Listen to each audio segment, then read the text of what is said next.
Hey everybody, this is Rydo and we're back to video game news. Today is June 17th, 2026, Wednesday. Let's scroll down the 24-hour peak concurrent chart to see who's got the numbers. That's basically all it really means too, is just like who has the biggest numbers. Am I even on the right thing? I think I am. Yeah. All-time peak would be really useless. Because there's just so many games with bots in them. So many games with fake accounts that log in just for daily login type stuff or to grind using cheat software.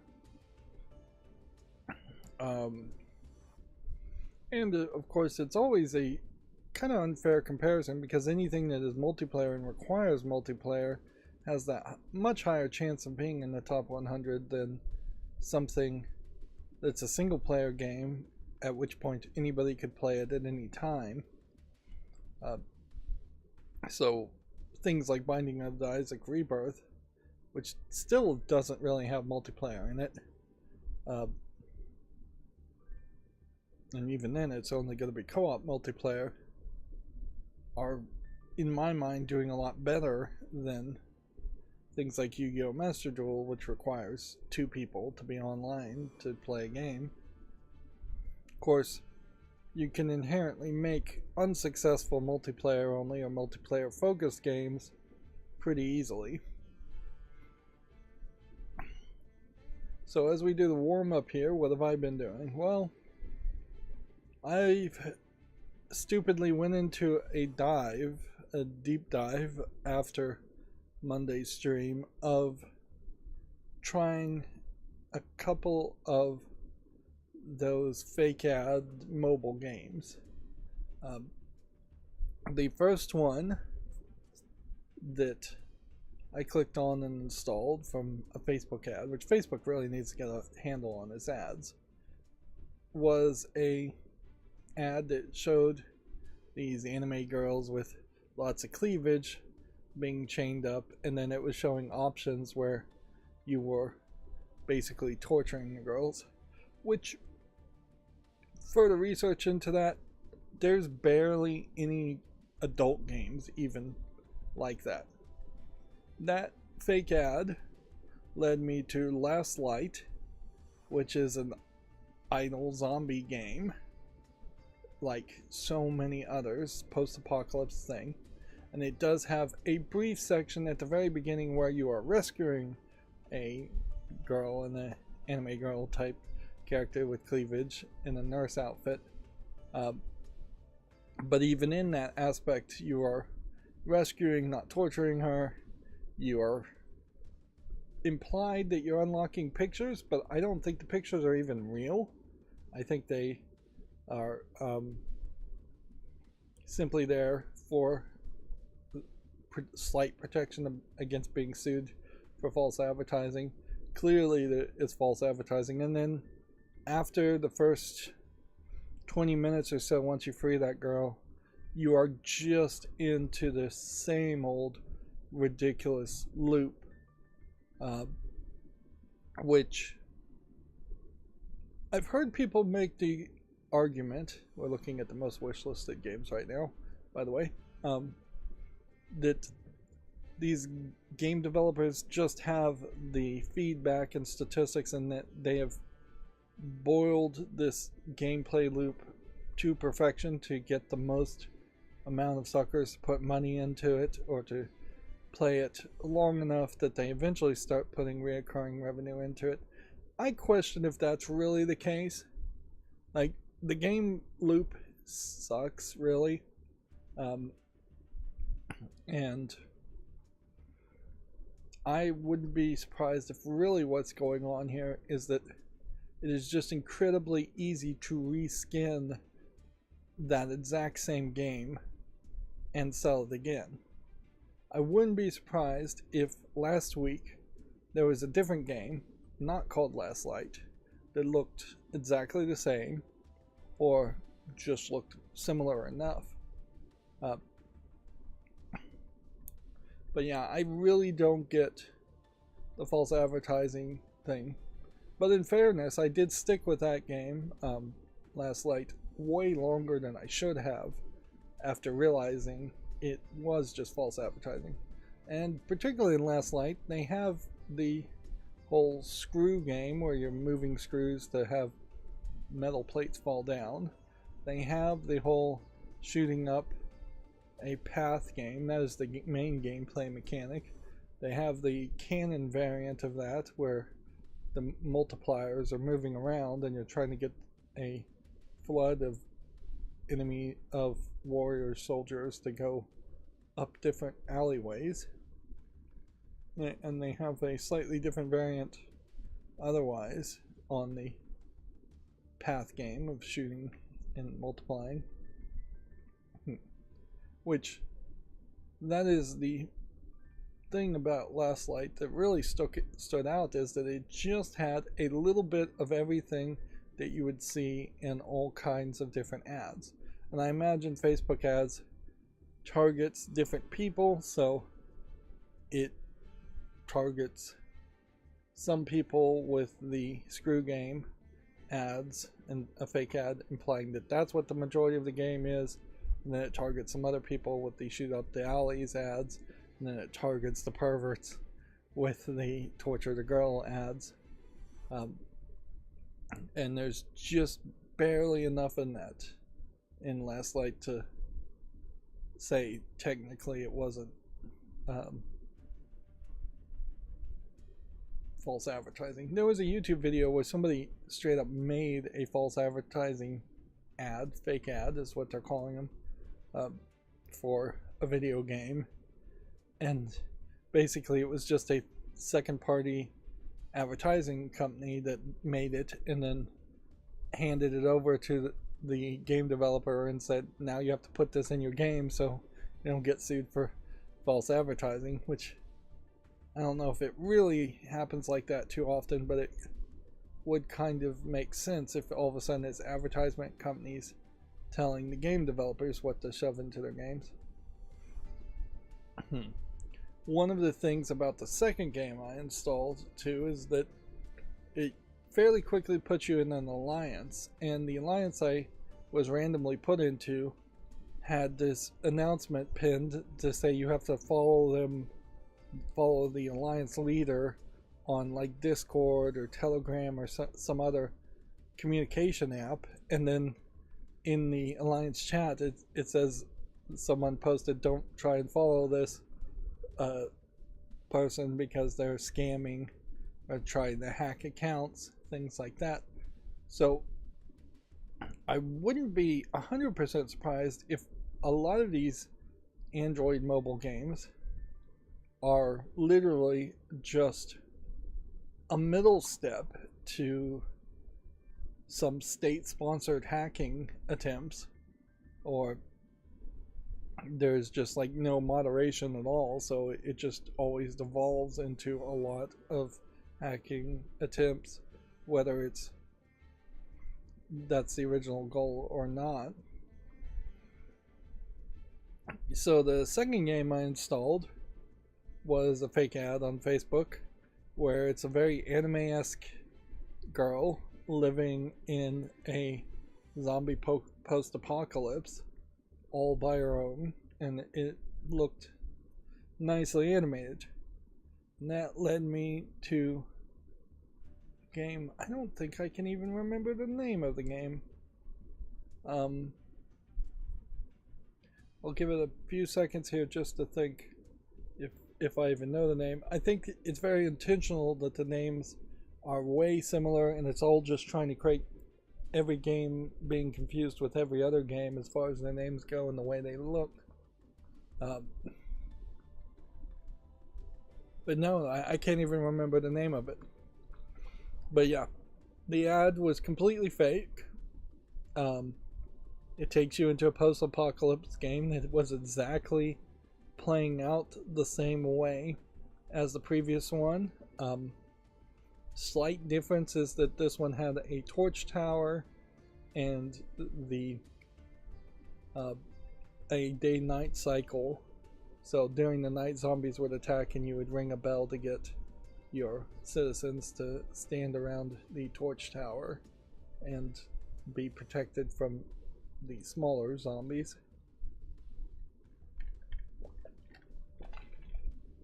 But the animation style was completely different and definitely feels like all the characters are just asset flipped.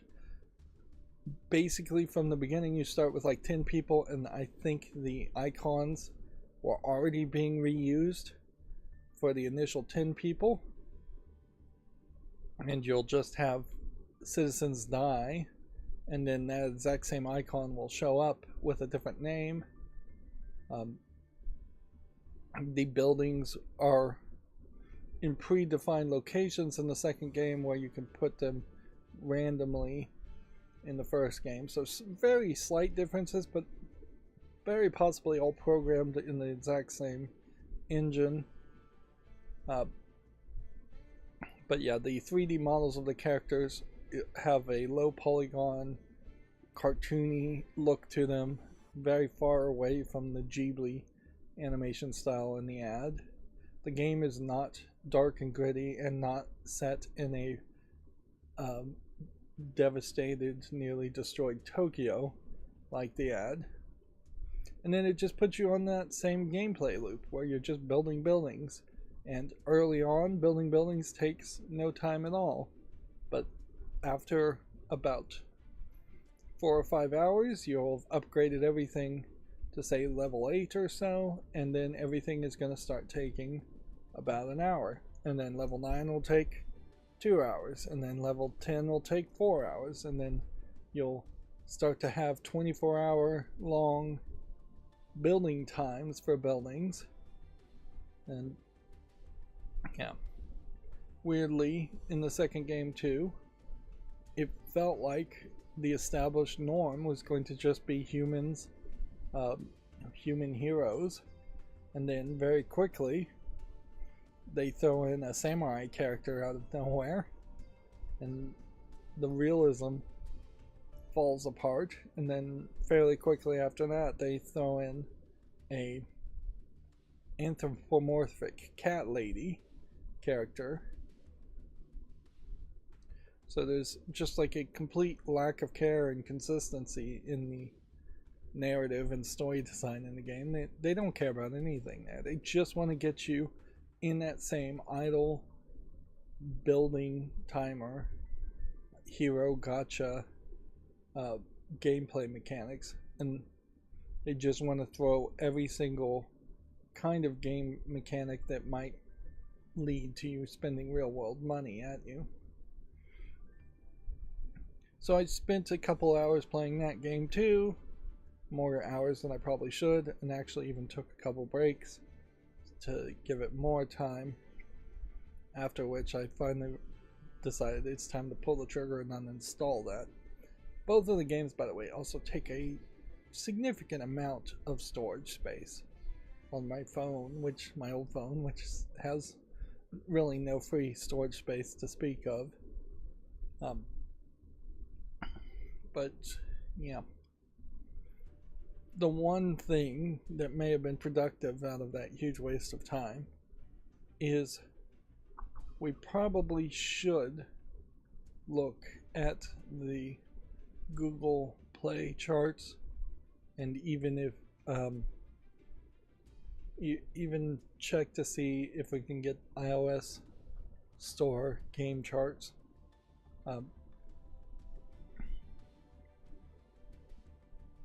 But yeah, it's a real annoying thing, like that you're just getting this false advertising happening, and it's really just, I guess, modern late stage capitalism on hyper speed, that people would spend time and energy to trick people into buying what they want to sell versus making what people want to buy. At a certain point, a game where you're torturing anime girls probably wouldn't be allowed on the Play Store, but even looking at like Nutaku, which is one of the first search results you get for adult games as far as the storefront, they don't really have something quite like that. The adult section of the Steam store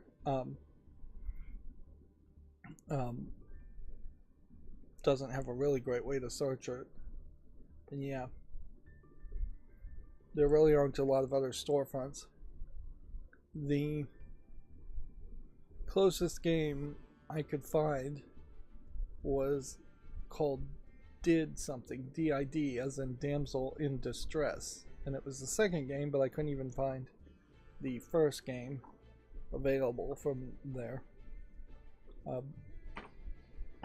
From their own website.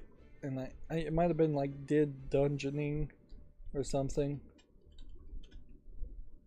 Google Play Game Chart. Let's see if we can find this. Yeah, it may very well be that Google Play itself doesn't have a website to look at.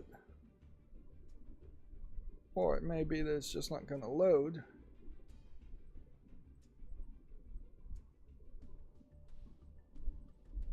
I don't even have ad blocking on right now. So I do have a website. And I guess it's probably really suggesting a logged in thing here. So Nikkei Goddess of Victory is the highest rated one as far as games that they're recommending. Then featured games are probably paying for advertising through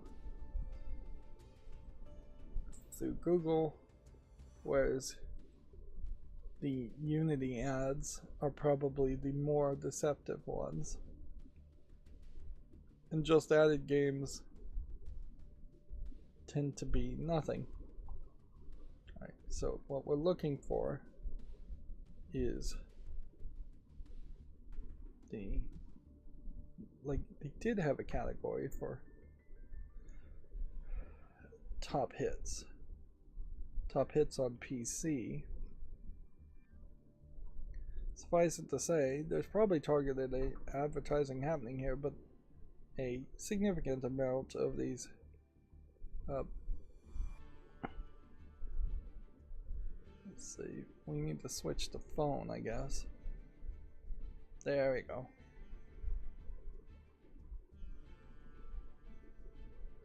So, top free, you've got Mal, Doko, and Arrows games. Really simple games. Mahjong, Tetris. Monopoly Go is kind of a standout as probably something that's slightly good. So your average person wants somewhat simple, somewhat puzzly games, but not too puzzly. Or they want something with name recognition like Among Us or Fortnite or Monopoly. This is not a great way to look at the charts, to say the least, and this is going to only show you the things that are on Google Play. Top grossing, on the other hand, shows a pretty big difference in that you have Candy Crush Saga still making a lot. You have a survival game, Last War. The game I played was called Last Light. And I think this is broken as far as the buttons going one way or the other, so I don't think I can scroll. And if you actually chill out for paid games, you might get Balatro, or Vampire Survivors was another one, Slay the Spire. And so that is the only point where you even start to have a chance, it feels like, of having quality of any sort. But like Ebony of the King's Return, for instance, definitely a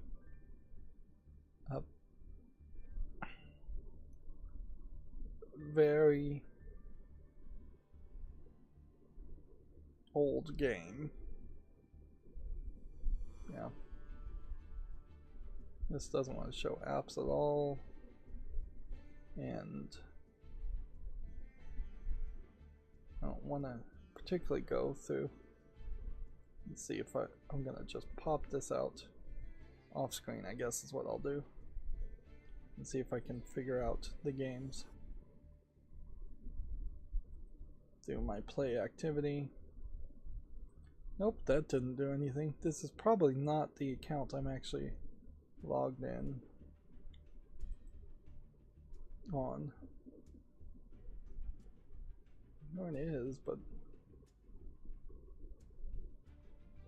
there's a massive amount of games here, and they are in alphabetical order, not the order that I last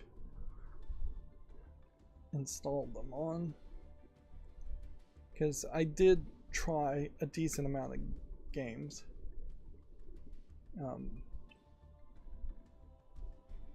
Originally on Android, and yeah, it led to me to the pretty obvious realization at this point that they all kind of suck. Alright, so Last Light, let's open that in a new tab. I don't know how I'm gonna really move this over. Was one of them.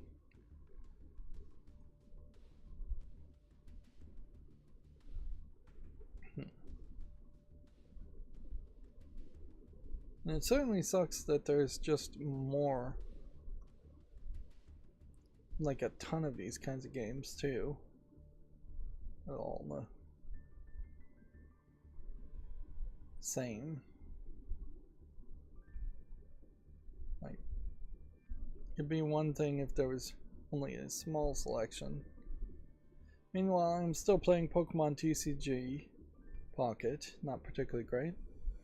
I see Pocket Morty's Rick and Morty. The Hulu got a new episode of Rick and Morty, so I don't know how far back from when that aired on,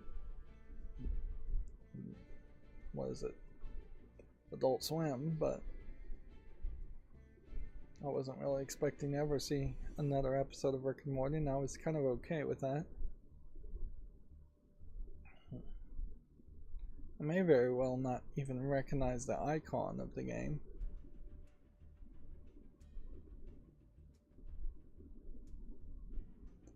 But yeah, mobile gaming really dropped the ball completely. Apparently, Simpsons Tapped Out is still on my list, but I know that game is shut down. The game I was playing before Last Light was called Water Match ASMR Water Sort.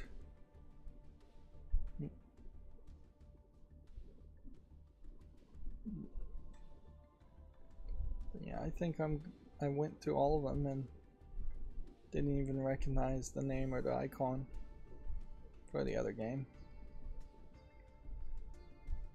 Boy, would it be helpful to have this in order of last used, last run. There might be an achievements way to look it up. But yeah, I'm really looking at over 10 years of mobile games on Android, and Memento Mori stands out, Destiny Child stands out,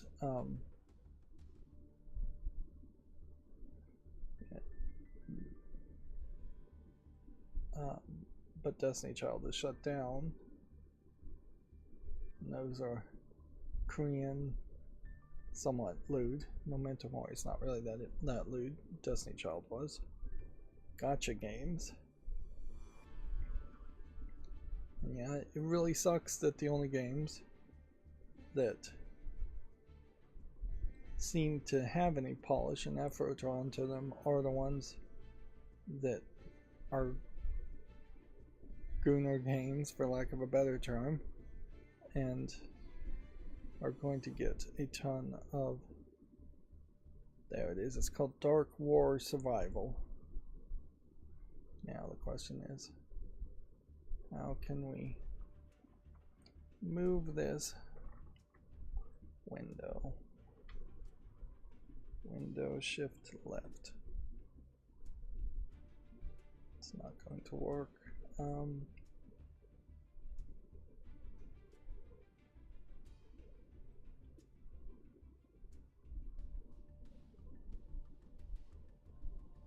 Store. Oh. Well, darned if maybe that's gonna work. What if we did it that way?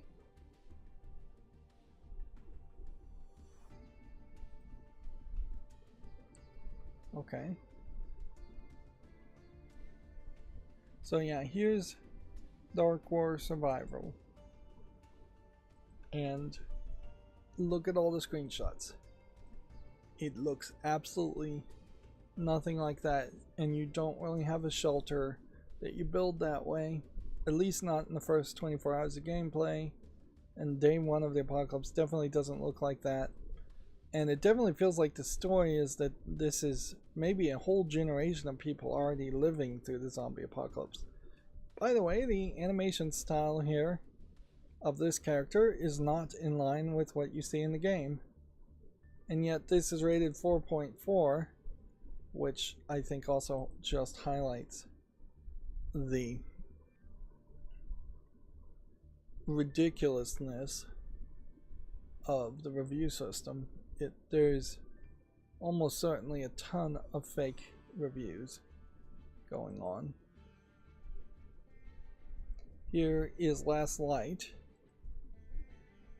which, yeah, you can see that it is definitely blatantly implying that this is the gameplay mechanic.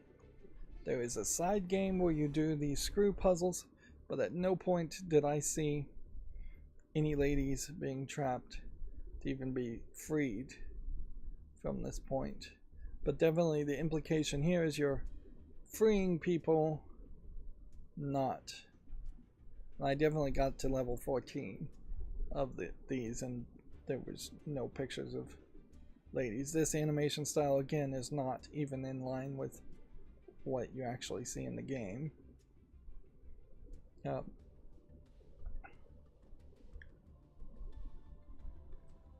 So just blatant false advertising, and yet rated 4.2.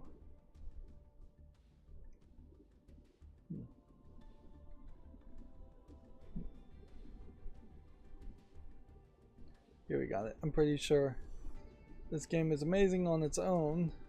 It is probably the only reason why this 1-star review hasn't been removed. But it's just not my bag. The screw puzzle, for which I actually downloaded the game, is so little of the actual game. Reality is that it's a pay to win where you spend enough money you might actually get good and get a good general shooter.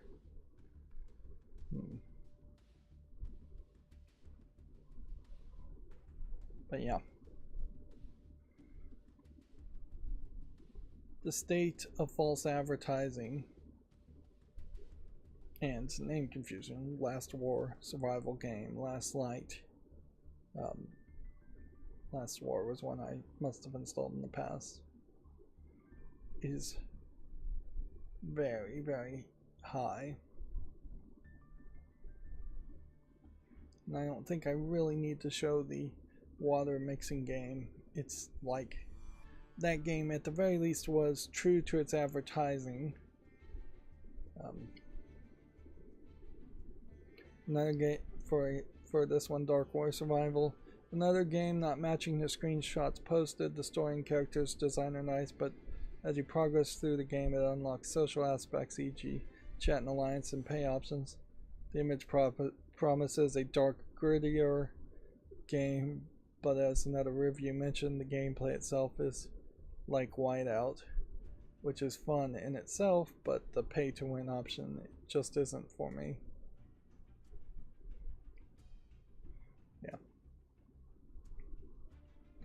So yeah, I don't know why the Ford Motor Company is a video game news, but apparently it is. Um, according to Moby Games.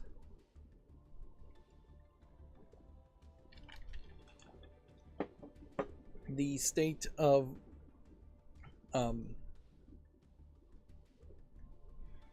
false advertising on Android gaming is worse than ever. Maybe only slightly worse, but definitely worse than ever.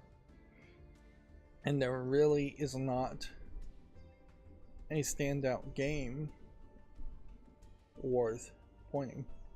It certainly explains when you get to the Game of the Year award type events that if there's a mobile game category, it is almost always given to something that also has a console or PC version of it. Something like Vampire Survivors on mobile, with its name recognition, would almost certainly win over these mobile games, which I don't think mainstream video game journalists are playing any of the mobile games, and I can't really blame them for ignoring them.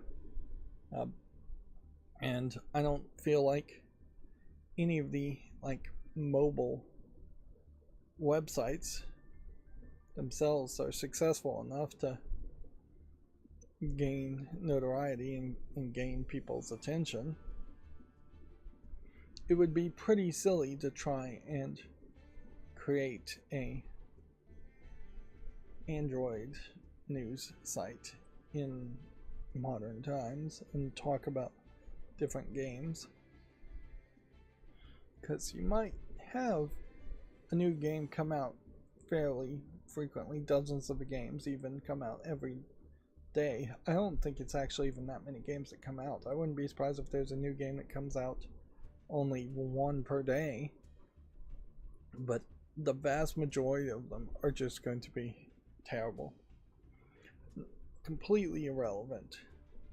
If I was doing an archive of every single game made, it would be the lowest of the games to even try and do an archive on it. I would rather get every asset flip garbage game on Steam first. I'd rather get games that were playing on Pocket PC or the N-Gage or something like that, where the hardware is missing completely first. Definitely would be easier to get every single N-Gage game. There would just be far fewer of them. But yeah, it does kind of suck that there isn't a real delivery of what is being advertised there, because obviously the advertisements are working to some extent. So why not just use AI? Almost certainly all the games there were using AI or asset flipping a lot. So why not just use AI and have a game that is in a gritty post-apocalypse with a Ghibli-esque anime go?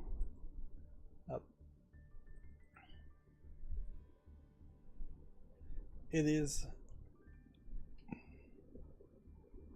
definitely a question, certainly too, as far as why is it that the, let's see,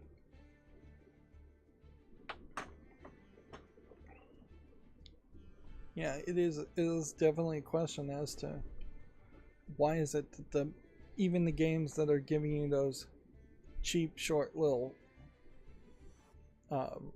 repetitive games like the infinite shooter up alleys and puzzle matching things, why is the best version of that actually a Steam game that just collects all of those mini games and micro games into one thing? Now, the thing might very well be very different if we look at iOS, and I do have to immediately applaud iOS for having a better website, at least for the vertical way I'm depicting things. but noticeably there is no category under all apps. So I think you have to click games here first. Alright. Now I don't have any account that would associate games to me, so the results here are going to be more generic. But yeah, you can see Roblox, Subway Surfers, Fallout Shelter, Soccer Game, Dicero. Those all seem fairly realistic games instead of just garbage games. Let's open up top free games and top paid games and see what that's going to do. Seems like it's going to take forever to load. Alright, so the top free games chart starts to have just about the same thing. Magic Sword was the first game. I've seen these Arrow games. So while there may be a little bit more polish here, it doesn't feel like there's that much more polish. It does feel a little bit more kid friendly too, so I wonder if maybe there's just a little bit stricter rules there. Plague Inc. is a very, very old game for a paid game. And it does definitely make me think the top paid games are probably not getting paid for that much more on iOS, but I would assume that they are getting paid for a little bit more. What sucks here is the charts only go to the top 25, so it's not particularly informative. After Inc. is a sequel from the same creator, or a spin-off game from the same creator of Plague Inc. On a certain level, I feel like you are better off on Android as a consumer, because it seems like just looking at the charts you're going to be in that wild west of being able to find something new. Somewhat noticeably in those top 25 games, I didn't see anything that had any kind of Asian twist on it at all. Like a game for the Asian markets, a game made by Asian people, nothing really with an anime style, nothing that felt particularly mature. So, unless there is just an adult section on the iOS store front. And remember, the Apple App Store until recently was the only way you could list your games. So I would have to assume that there's a huge amount of censorship, for lack of a better term, that is also going on iOS. So I definitely would rather the Grand Bazaar open marketplace concept, where I could be suckered into installing free games and not pay for anything once I realize the games are not good, versus going to the Apple App Store and having to potentially fork money up before I can even play the game, or having just a much smaller selection.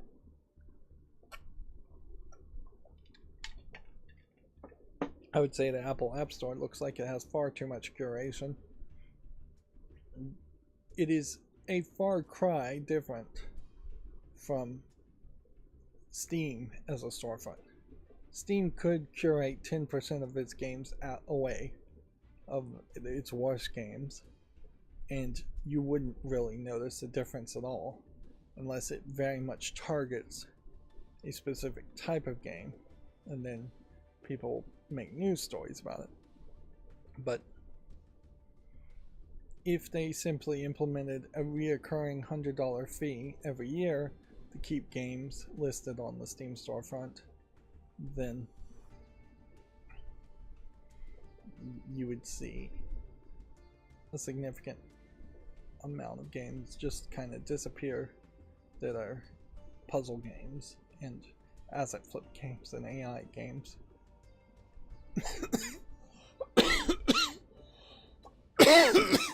I could see them even implementing an extra fee for games that have AI in them.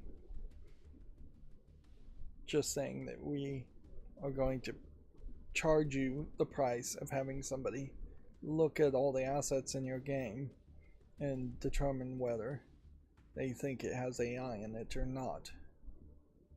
And you could say potentially that extra fee only applies if you don't claim to have AI in it at all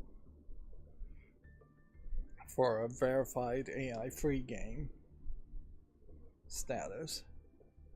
Of course, then a lot of low effort asset flippers would just take the hit and buy and claim they have AI and just start using AI, so that would actually encourage AI usage in low effort games, which would be contradictory to the goal, I think. But yeah, Steam itself would definitely have to have a systematic way to curate itself, where I feel like iOS and Apple are literally just looking at every single game and deciding whether or not they want it. But noticeably, going through that list, there is a lot of gacha games that were not on that list anywhere. Gods of Victory Nikkei was advertised to me, probably because I've played previous Shift Up games, but Love and Deep Space, for instance, shouldn't have clicked that.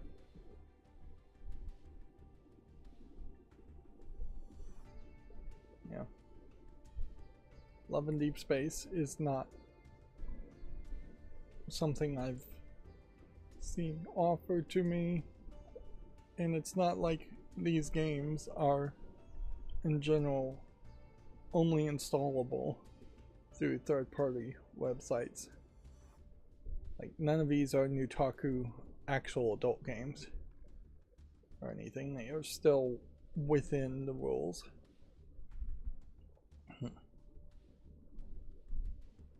Yeah. And like I said, still playing Pokemon TCG Pocket. Nothing really new going on there. I probably at some point should find something better to do with my time. But when I do have free time, at the moment I'm definitely not implementing it particularly well. And a big part of that is also just it being summer. This Sword X Staff game was advertised to me. It seems to have anime characters in it. Still playing Memento Mori. There's another one that I've seen advertised, Isekai Slow Life, and I feel like that ads are probably somewhat bait and switchy too. So it does seem like it is getting worse, where the fake ads are even hitting. Yeah, here's Isekai Slow Life. Even hitting this charts, which frankly the fake ads probably were always there and I just hadn't really paid any attention to it. Brown Dust 2 advertises itself as an adult game, but I never got anywhere far enough into it to see any of the adult content. And yeah, the vast majority of these games are anime, or in look at least they look like anime. A lot of them are tied into actual anime shows, which I think really goes to show that probably any money you are actually making from mobile is coming from the Asian marketplaces, where mobile gaming was and still is a much bigger deal. And certainly the United States, the Western world, is just not offering anything to compete with that. And at a certain level, that is probably in part a calculation and a failed calculation of Western game developers. Why is it that there isn't any real success with Warner Brothers, like Harry Potter, Lord of the Rings type mobile games?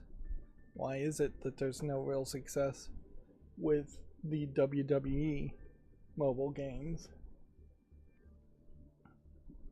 And I would guess the answer is probably because they don't stand out and do anything different, and they just try to copy other games and make way too much profit. And I think inherently limited profit is going to have to be what people shoot for, particularly in mobile games, but also just in all games going forward, because the infinite profit lie is no longer going to be satisfiable. Although, what do I really know about economics when SpaceX, at its ridiculous valuation, at one point was valued in almost certainly a pump and dump that's going on here, higher than the entire defense industry combined. The thought that one company making rockets and spaceships would be more valuable than the entire defense industry, military industrial complex of the United States is crazy. It was valued, I think, above $1 trillion. Of course, from what I can tell, it is a case that very few shares of SpaceX are available right now, and this is just a lot of people pumping and dumping into SpaceX, where they're going to sell those shares as soon as more shares are available to the general public. And on top of that, the NASDAQ 500 has negotiated with SpaceX, or SpaceX has negotiated with the NASDAQ 500 to be in that portfolio index fund prematurely compared to the rules. Usually you would have to trade for a whole year, stably trade for a whole year, before you'd be in the NASDAQ 500. I'm pretty sure it's the NASDAQ 500. So yeah, there's very much a case where these kinds of index funds, which were considered more safer bets, are now questionable and should be probably avoided. Unfortunately, it's a case that a lot of unions and government agencies will have rules where they have to invest in the index funds instead of individual stocks, and because of that, you're going to see a lot of people owning SpaceX shares that don't want to, and inherently they're not selling enough shares that any one person could have a controlling interest in SpaceX and take over in a hostile takeover style. The vast majority of shares are still going to be owned by Elon Musk. I have been playing House Flipper a little bit last night.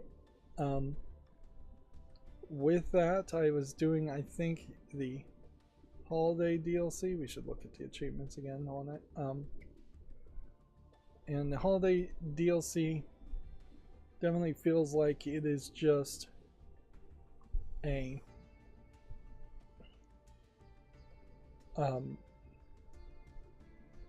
Christmas and De los Muertos decorations, and that's kind of it. And particularly, it had me do 3 Christmas email missions in a row with the exact same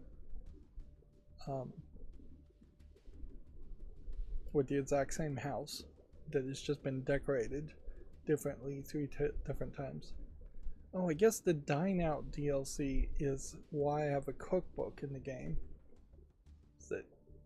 So there's a whole element in the main game that you can't do anything with in the interface, the tablet that you use, that gives you all these recipes, and only now There isn't actually a holiday DLC mentioned here, so I guess maybe they just made some holiday missions, but they didn't really put a great bit of work into it. And the email missions now are getting really long. I spent an hour and 40 minutes on the last Christmas mission because it's just having you get 8 plates, 8 bowls, 8 tablecloths, 8 forks, 8 spoons, 8 knives, and placing them and just making a full table set, when it would have made a lot more sense if that was just one big set that you could place and it would look really nice. So it really is just making you have a lot of grinding. Playtime for the past 2 weeks is 60 hours and 60.7 hours, not 260.7 hours. It's getting squished around here. But yeah, I am thoroughly underwhelmed with House Flipper. It's not really a good game if you just wanted a decorating game, although I did look up to see if there was some kind of puzzle decorating game where they would give you very specific rules on how to decorate a house, and then they would grade you on how well you followed the rules. As far as I can tell, there really isn't anything like that. So perhaps there is a room in the market for a game like that where you are supposed to decorate the house, but only if you decorate it very specifically will you be graded well, or will you unlock another part of the house. At some level, Resident Evil games, you pick up one item and put it in one key spot, and you call that redecorating to unlock a door. But yeah, as a decorating game, you don't have enough options, and it's just not a fun gameplay experience for me, so I'm not happy there. But also, you're calling it House Flipper, and you really aren't doing a ton of house flipping in the email jobs. You're just cleaning the house and painting the walls, and then you're doing a ton of decorating. So it's a lot less flipping a house like you would see on a Flipper TV show, and a lot more just slowly remodeling a house and then selling it, which that's not really what flipping meant. Flipping meant doing it as cheaply as possible and as quickly as possible. So yeah, and if you were trying to design your dream house, House Flipper is also going to be terrible for that too. So it is very much in the mushy middle of, if you wanted a cleaning game, Power Wash Simulator is probably better. If you wanted a decorating game, a decorating software is probably better. It's a shame that Amazon hasn't a better version of their API where you could actually pull out 3D models of the actual products available to them. They have some of that, but it didn't really go anywhere. And that's probably what Amazon should have focused on with their Amazon Games department, is to say the games we're making are going to be about integrating 3D models of the products we're selling to get people to actually buy more products. I mean, you convince on average one player to buy one $100 gaming chair in a free game, you've made back more money than most would if you charge $60 for a game or $70 for a game. And that does feel fairly believable. But yeah, there's just better options all around than House Flipper. Maybe not when House Flipper first came out, but definitely now. And I don't think House Flipper 2 is particularly much better. That being said, I'm still sticking with it, and it's still going to take a ton of time. Dead by Daylight, probably the most successful horror game series ever by being a asymmetric player versus player game that just licensed a whole bunch of creatures or made creatures that looked similar to monsters from horror movies. And inherently, Five Nights at Freddy's is probably easier to get than, say, Pyramid Head. I don't know what could really be on sale there, though. Maybe the base game costs money. Cole Incorporated. It is weird that there aren't more mobile versions of, or mobile spin-offs of games. But I guess people tried that and it just hasn't succeeded ever. In the vertical format, more and more of these pictures are getting squeezed smaller and smaller. Yeah. But yeah, that doesn't, I mean, that wouldn't really be that different, would it? I'm already tempting fate here by thinking about playing Word Outro after realizing how bad I am at words. At a certain level, maybe I should play the word games to try and expand my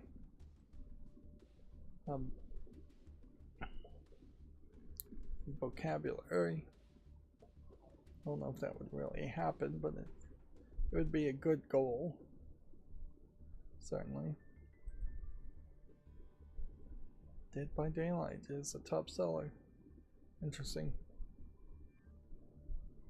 The general thought is the Steam machine is 2 or 3 weeks away from coming out, and I think the price is going to be a big thing. I wouldn't be surprised if review units of the Steam machine are in the hands of reviewers, but the actual price has not been told to them. And Valve probably would be pretty wise to see if they could get reviewers super hyped around the Steam machine, and help use that to sell a few more units. I bet the Steam machine isn't even going to be available. It's probably going to sell out very quickly. And honestly, if I could just turn back time and not have bought my new computer, which I still haven't put together, I would definitely trade just buying a Steam machine right now, because I just don't have the motivation and energy to put together my new computer, despite the fact that it may only be a matter of months before Windows 10 once again forces me to Windows 11.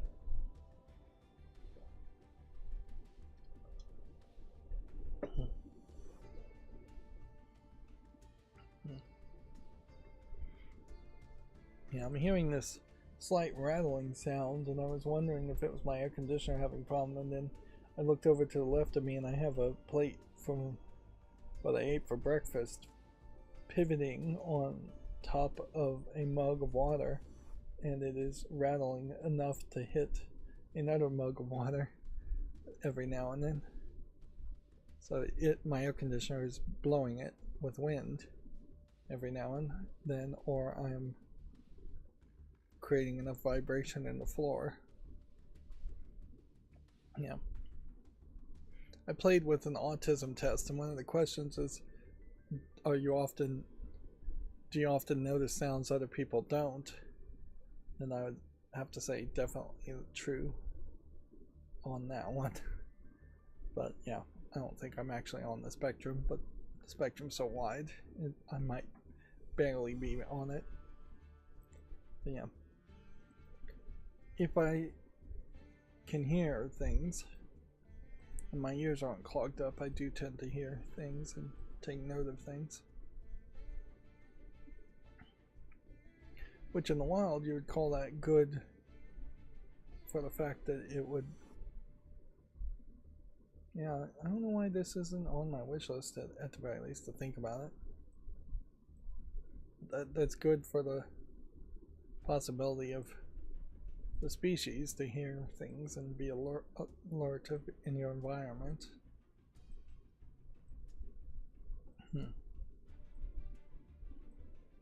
Even this game, Dead by Daylight, might be a little bit deceptive in its screenshots because, yeah, what you're seeing here are kind of cutscenes and kind of kill screens more than what you actually see when you're playing as the survivor or the killer. The camera is at a different angle.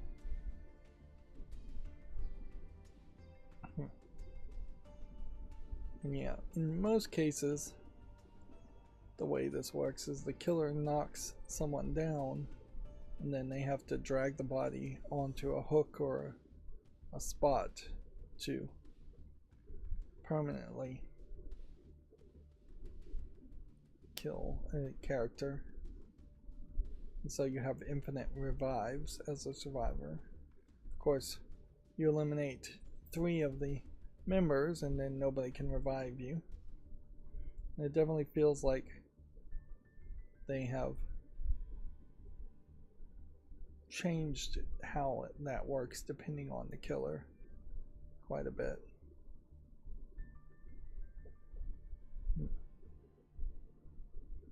Xenomorphs. Cenobite looking character. Definitely also feels like when they couldn't get a proper license for somebody, they'll just make a character that looks kind of like a Cenobite or Friday the 13th character. And yeah, originally they didn't really have the licenses to a lot of characters.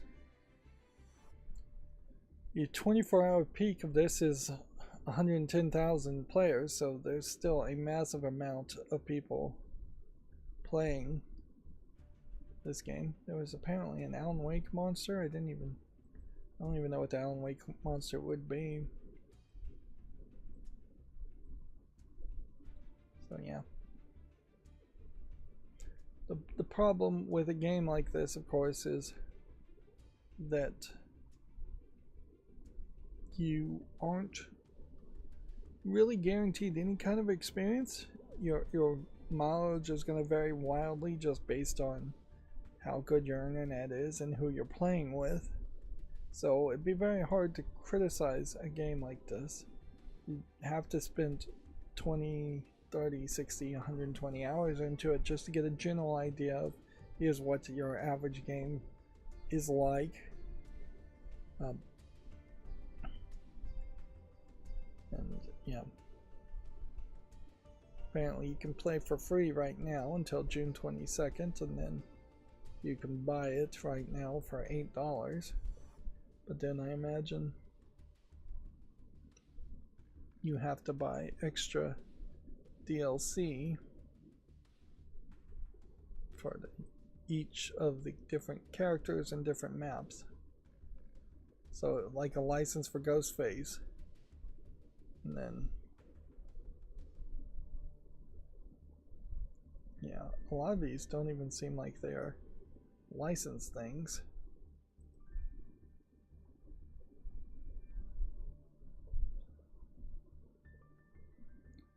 So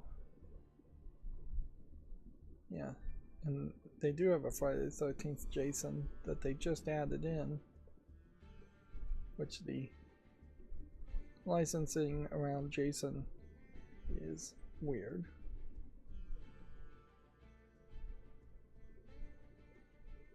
Yeah,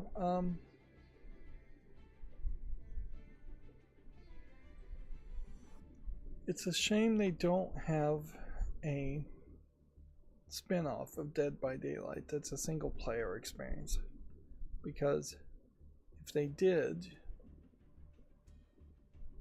I would give that a try.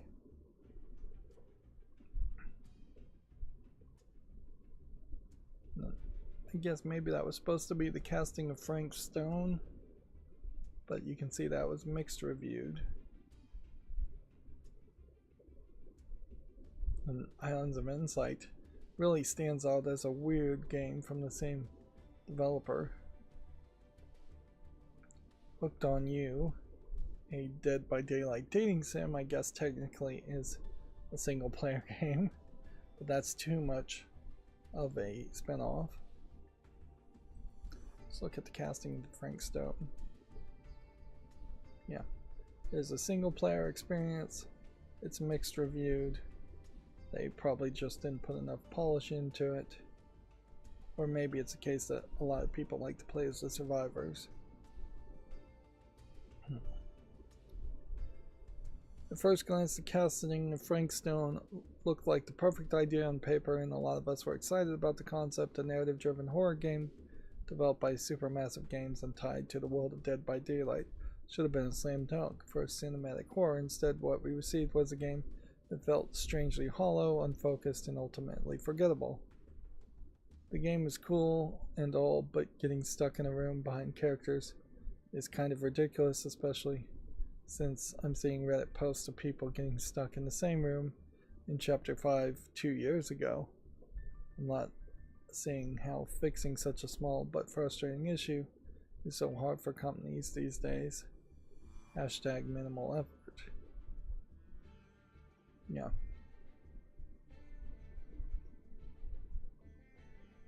How is this game even sold on here? Not only does the game just not launch, it forces your PC into a perpetual black void. Nothing happens. Attempting to use the task manager doesn't work. Alt F4 doesn't work. Windows Tab doesn't work. As first to manually shut down my PC. Restart. Alright, that sounds bad.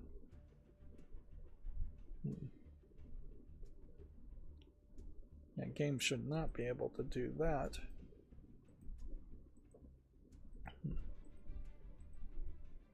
So yeah, they probably won't try that again anytime soon. So there goes the thought of a single player game in the Dead by Daylight universe. Inherently then a game that is an online focused online only experience loses its relevancy in the history of time, as people will eventually move away from that.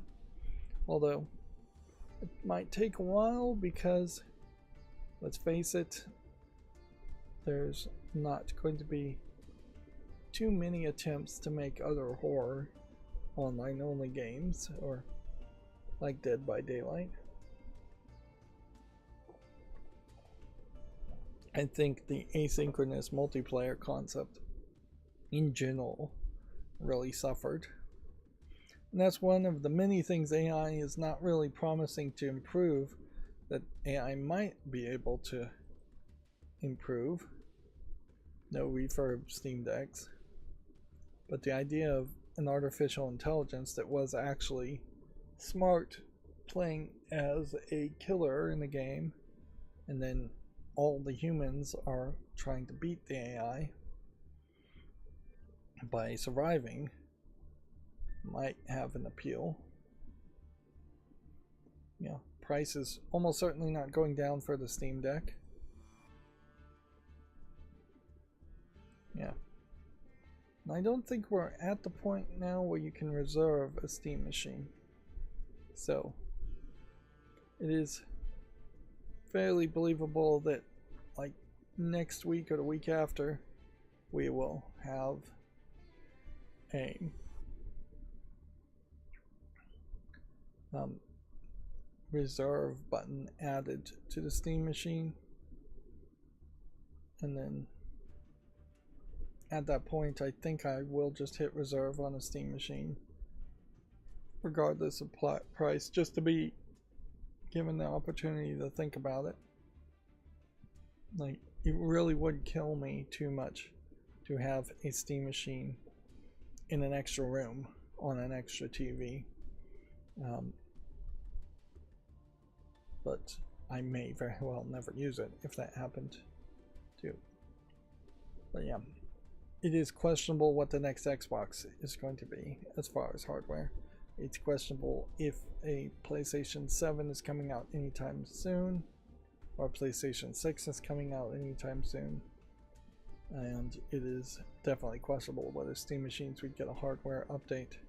There might be a case if the economic situation changed rapidly that you would see a Steam Machine 2 come out 3 years after the first Steam machine instead of 4, 5, 6 years. But it is also somewhat believable that the Steam machine might just be 6 to 8 years of the exact same hardware before Valve even began to think about upgrading the hardware. That might be good enough, and it might just be a case where the price goes down, which that would probably be more appealing to more people, is that 6 years into a Steam machine existing, if you're getting $200-300 discounts, might be better than just paying the same amount and getting newer technology.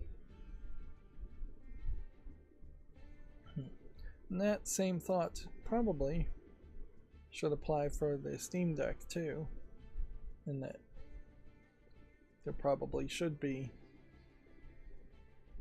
more of a focus on getting the Steam Deck price down instead of raising the price on the Steam Deck when the RAM crisis goes away, if the RAM crisis goes away. At some points they are going to have to just try and figure out a different type of RAM or a different way to do things. I saw a YouTube video saying Microsoft had just figured out a way to etch data in 3D voxels into glass, which it's an interesting thought because it gives, I think, a decent increase in density in data. It puts it in a glass or a crystal, which makes the data just like safer than tape backups, which is how people are doing backups nowadays, as far as I know. I don't think there's any other technology. So you have these tape backup drives that have many terabytes, but they can only be read or written to by basically reading and writing the entire drive. And so what they're doing is they're taking old tape backups and they're just copying it to new tape drives and hoping it's copying correctly. And the data is so large they really don't have a great way of knowing whether it's being backed up correctly, and you're having to do that every 10-20 years or so. And yeah, if data could last 300 years etched into glass, that would be great.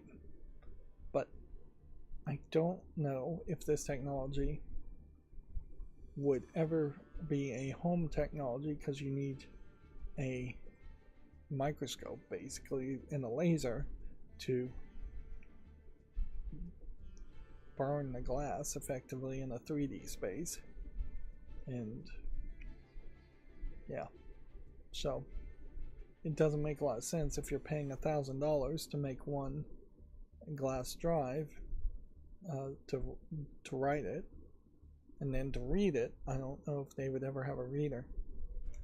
It's somewhat believable though that there would be some kind of 3D glass cube that you put into a reader, and that would be your new disc reader for games and things.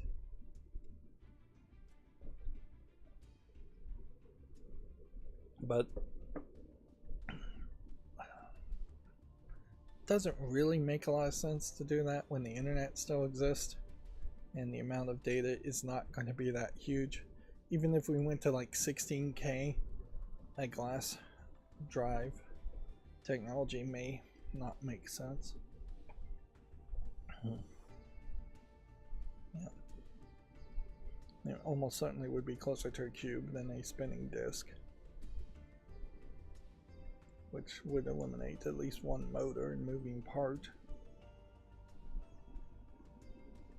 Alright, well, we've done more than enough warm-up today. Let's go through the Video Games Chronicle articles, which I'm happy to see actually did open some articles because when I looked at the macro, it looked like I may have gotten a verify you're not a robot box, which on the rare occasions that happens, the macros can't actually open the news articles because my robots only sometimes beat the verify you're not a robot things, and they're not even really trying to beat the verify you're a human boxes, and they still beat them, which really goes to show how useless those verify you're a human boxes really are. They probably catch some like low-level programs, Linux scripts, but yeah, the high-level macros I use with UI Vision at the moment still look like a human is doing it way too much. Anyways, video games chronicle news. Nintendo has announced a Pokemon Pokepia Switch 2 pack coming next month, which seems too late because I just don't imagine there's going to be that many people who are going to be chomping at the bit to get Pokepia. Although I guess this is just for new people. This does just look like it's a different box with a regular Switch 2 and Pokepia included, which, if I think of it in that way, it's probably better than the Mario Kart packs that I think they have, because Mario Kart World was received a lot poorer than Pokepia was. And I could definitely see the case that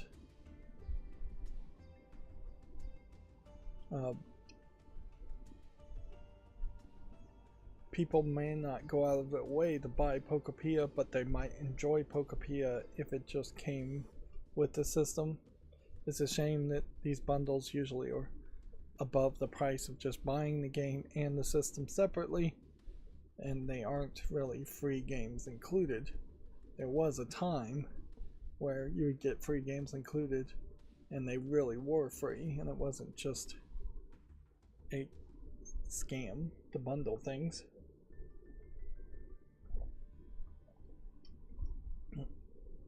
Yeah, and it might very well be that they overprinted Pokepia discs and they are just putting those return discs from the storefronts into a new bundle. Moving on, Sony apparently has patented PlayStation controller with buttons that can get harder or trap your fingers. I think there would be a significant amount of complaints and pushback around trapping your fingers. Lawsuits might actually occur, and I just don't know how you would actually trap your fingers. This is another case, almost certainly, of Sony just creating patents to prevent other people from doing something similar. The idea of buttons getting harder is already something that can happen with triggers. So what's the big difference between a right trigger, left trigger giving force feedback resistance versus a button giving force feedback resistance? Like, that doesn't sound mechanically and practically different enough to deserve a patent. And this is a problem with the patent system. Inherently, the patent system probably should just go away completely, at least in the area of video games, probably in most technologies and industries. I don't think it really is helping society enough to justify its own thing. Yeah. Although weirdly, you never hear about people saying that the patent office is governmental waste or the copyright office is governmental waste, where, yeah, those are things that you might want to shrink down or get rid of completely. The idea of buttons getting harder also doesn't sound particularly appealing.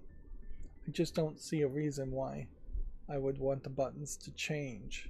I'd want them to feel the same way that they feel, and I'd want them to feel good. We've all had cheap third-party controllers in our hands and felt the buttons feeling squishy and just not great, or buttons that have springs behind them that are just too hard to press. I seriously doubt that there would be any kind of ideal situation where a button feels harder versus less hard or squishy. It's not going to feel like you're actually touching a rock versus touching a blade of grass, or touching soft human flesh versus touching a wall.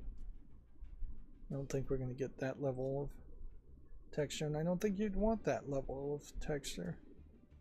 Like maybe in VR it might make sense to have that kind of different feedback where it felt differently, but nah, I don't even think in VR they could do it.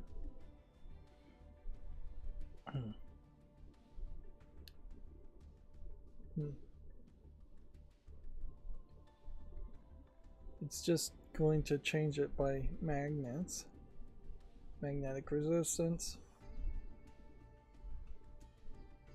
The buttons could soften when the player character is walking through a swamp, or harden when they're climbing a rocky surface as claimed. Yeah, in the package itself, the buttons would be really tall, and because of that,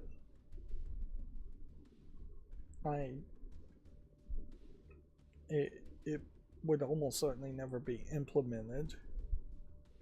And a lot of this seems to be just trying to reverse the idea of the TMR analog systems. I think they're called TMR, like tactile magnetic resonance. I don't know what TMR stands for.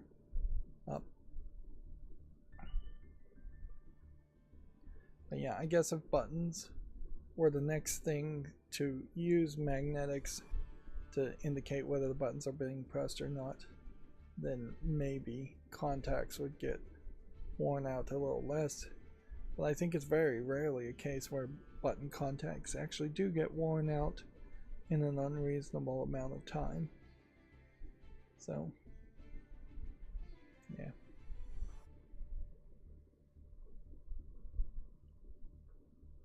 I don't see how these magnetic things would really trap people's fingers in any way.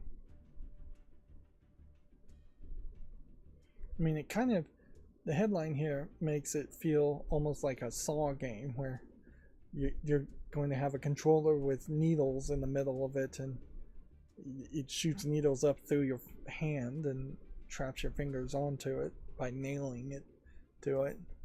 Some kind of Saw trap type thing. Yeah, all of that sounds awful to me.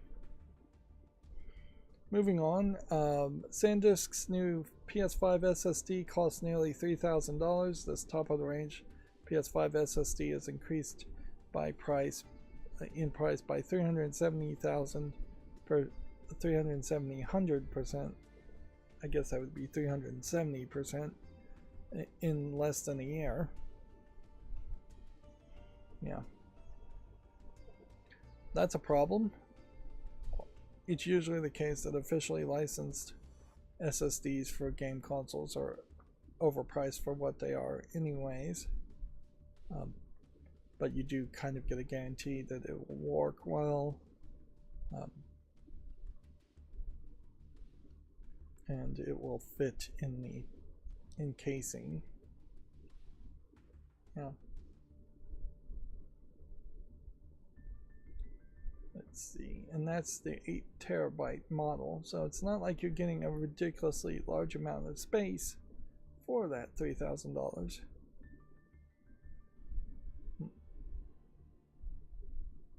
Yeah.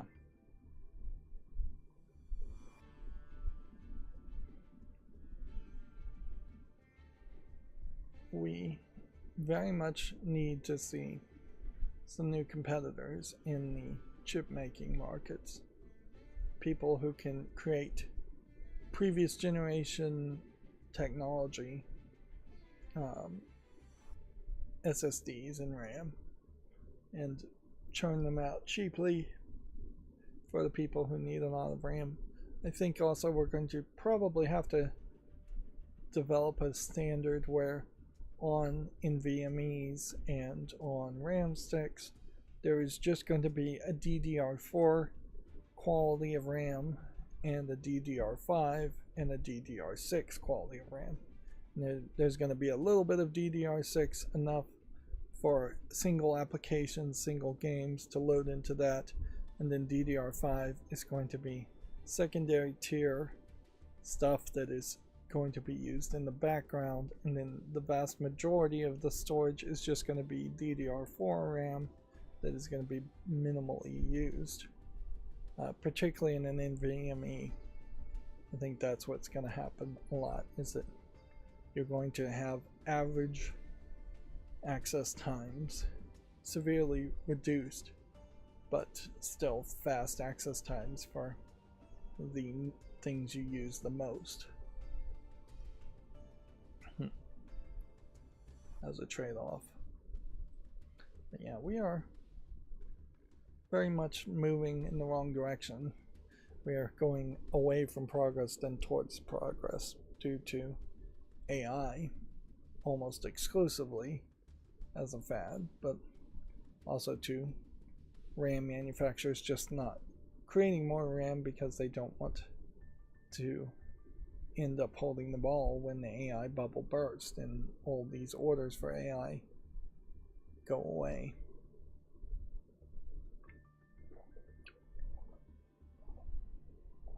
And it might very well become a chicken and egg thing where AI companies say we had to go out of business because the RAM manufacturers couldn't deliver enough RAM, and then RAM manufacturers can say we lost a bunch of sales because all the AI people went out of business and didn't pay us for the RAM they ordered. Moving on, the latest Pokemon Champions updates adds new Pokemon and brings the game to mobile. The competitive battler launched on Nintendo Switch earlier this year to people's dissatisfaction, if I recall correctly. One, in that you didn't have all the Pokemon at the beginning, and I bet they still don't have all the Pokemon. Two, in that you can't do 3 versus 3 battles.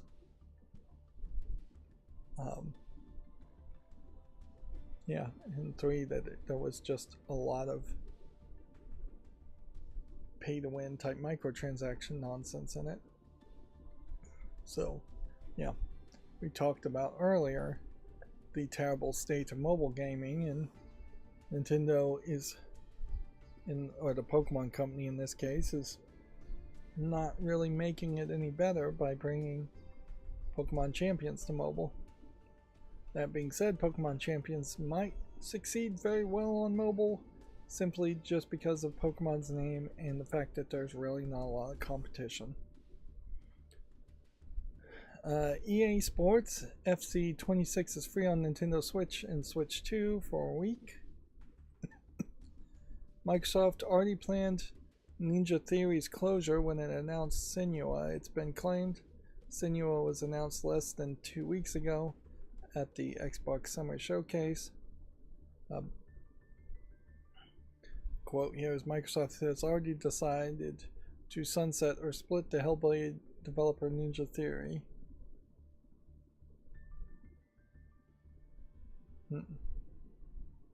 But yeah, the things that are being said in public around Xbox are definitely not good. And that's why a new CEO really needs to issue a gag order to everybody and just tell them to stop talking, although that wouldn't have really stopped all the negative things said by the CEO of Microsoft, who was above her. But yeah, you could certainly ask nicely to say, hey, I'm going to be the central source of all announcements. And then we could blame all the negative press at least on the new CEO instead of random people speaking.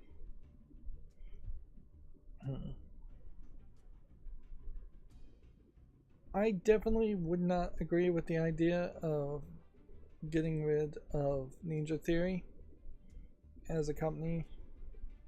Although if they split it off, they may very well find themselves in a better position. It has always been my thought that Ninja Theory is very much interested in making hyper-realistic graphics and nice little cutscene type things. So it feels like to me they should have been in charge of making most of the cutscenes for all of Microsoft games.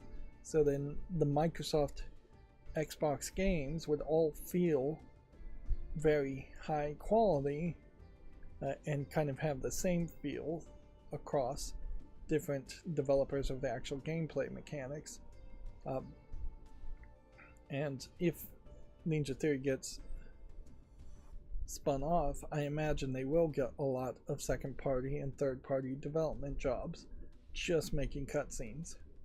Meanwhile, Ninja Theory doesn't feel like they really care about the gameplay mechanics, so they could have handed those tasks over to somebody else. But to just get rid of them is getting rid of a prestige manufacturer of games.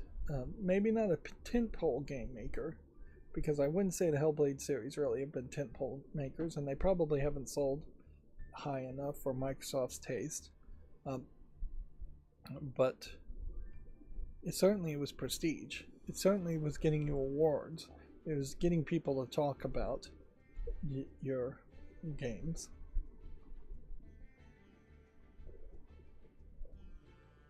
I definitely would have thought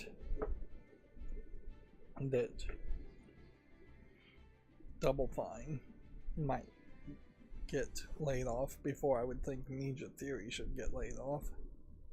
And again, if Double Fine got split, any of these companies, if they got split, probably would do better than being owned by Microsoft, because the Microsoft that seems to exist now is a very cynical Microsoft who wants to make a massive amount of money now. And I think that probably is coming directly from the CEO of Microsoft, is that they just want Xbox to be profitable. And that is almost certainly why the Game Pass increase happened, and that is almost certainly where you saw a lot of people getting rid of and canceling their Game Pass subscriptions, losing Microsoft money, not gaining them money. Inherently, Xbox was created on the idea of Microsoft feeling like they needed to be in the gaming space and they needed to have that prestige. Now it's shuttering on a different Microsoft that just wants to make profits always. Which, yeah, if this is the beginning of the death of Microsoft, then maybe it's worth it in the long while. To get rid of an awful company like Microsoft would feel nice. It probably wouldn't help, because then you're going to have basically Linux to install on computers, and then all of a sudden people aren't going to buy computers at all, because yeah, if Windows really went away, if Microsoft went out of business, yeah, you're going to see Google Chrome, Android operating systems on your gaming PCs. You're going to see Linuxes on your gaming PCs. It would be a very weird world if that happened.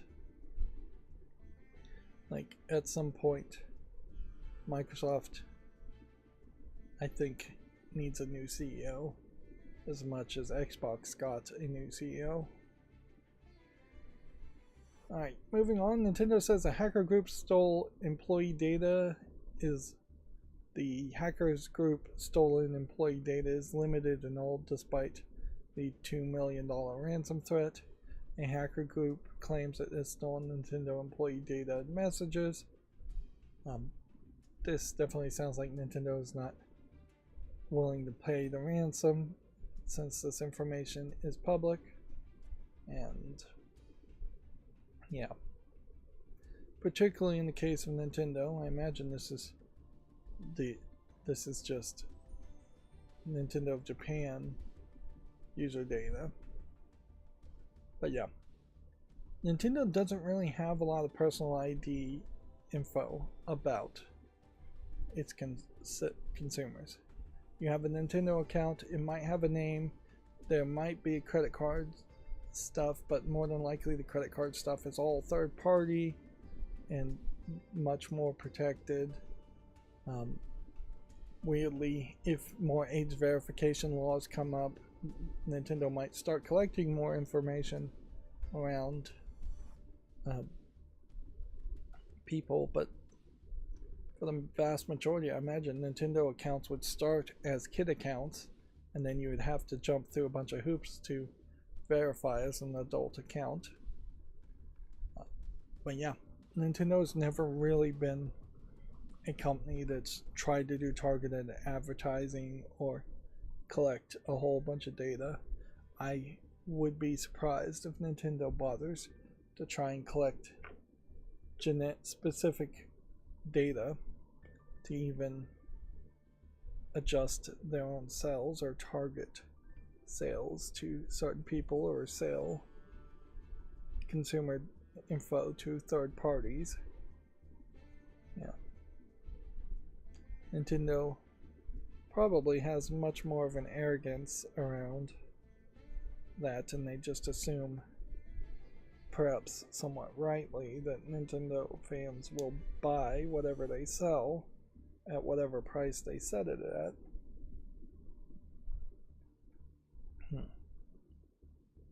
So yeah, another hacking story that likely isn't going to mean much. Assassin's Creed Shadows final content update adds a new quest and Black Flag crossover content.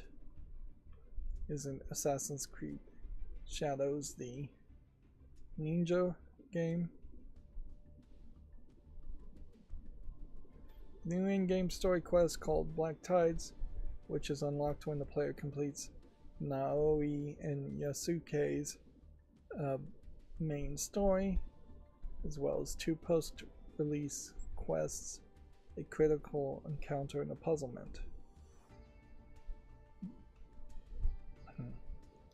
Crossover projects in the Animus Hub, titled Riptides and Undertow.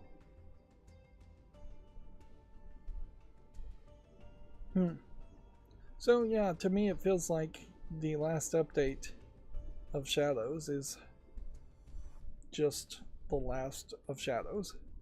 It's not going out on any huge controversy, and it definitely isn't going out on a huge amount of excitement. And it does feel like this final content update is happening fairly quickly too, because I think Shadows has only been out maybe 2 or 3 years, with really no new announcement of a further Assassin's Creed game to replace it, just a remake of Black Flag, which very possibly might be the last Assassin's Creed game to ever be released. We may not see an article on this, but the EU, seemingly, I think it was already determined that the EU was not going to really support the Stop Killing Games movement. But they basically came out and said that EU's copyright laws and all that prevent them from making a new law, which is bullshit. I mean, there's just no way to get around that.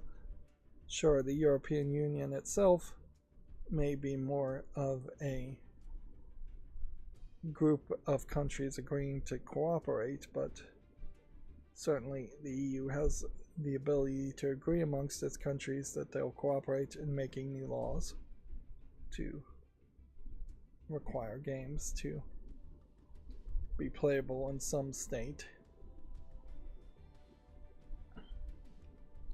But yeah, inherently there's just too much money, too much lobbying already going on in the games industry to in the world, to expect the government to really represent the will of the people. And maybe that is an argument that countries should be smaller. Although I don't know if a smaller country isn't just more easily corrupted.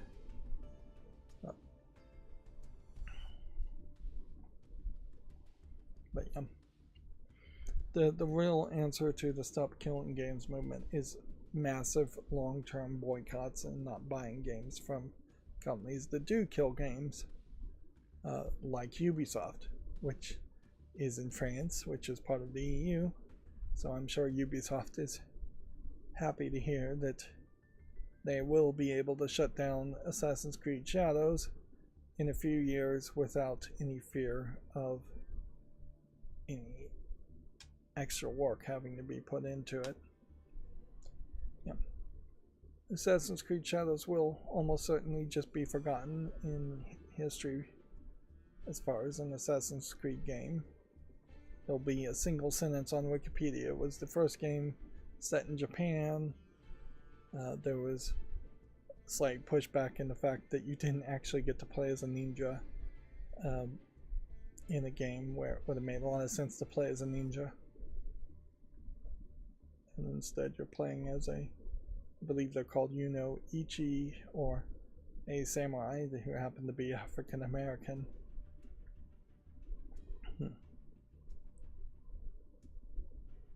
Yeah, I don't know why they felt the need to do that.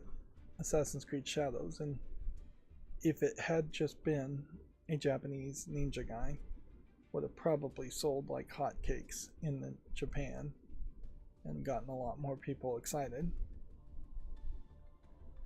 Moving on, the classic gaming brand Commodore announces its next product. It's a flip phone that blocks social media and browsers. I mean, if it was going to be a flip phone, wouldn't you just say it doesn't have social media or browsers on it anyways?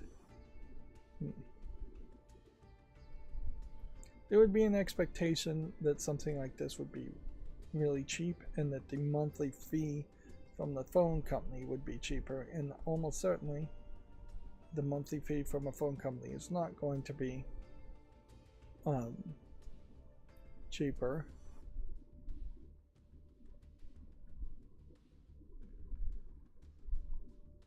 Yeah. So I just can't imagine anybody would really want this. And it has a camera in it, front-facing camera and a rear-facing camera. And they're proud about that. So if this was like a kid's phone, that would be the thing I would want to probably disable above everything else. If I was going to give a kid a phone like this, would be the camera functionalities. I just want no cameras at all.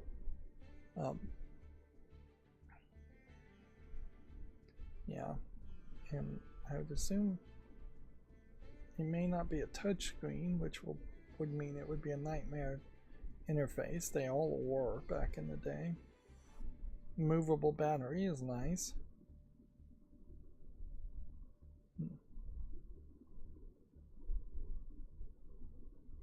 But yeah, this is something ridiculous. You're going to see people like Linus Tech Tips play with for a week, and then the reality is going to settle in.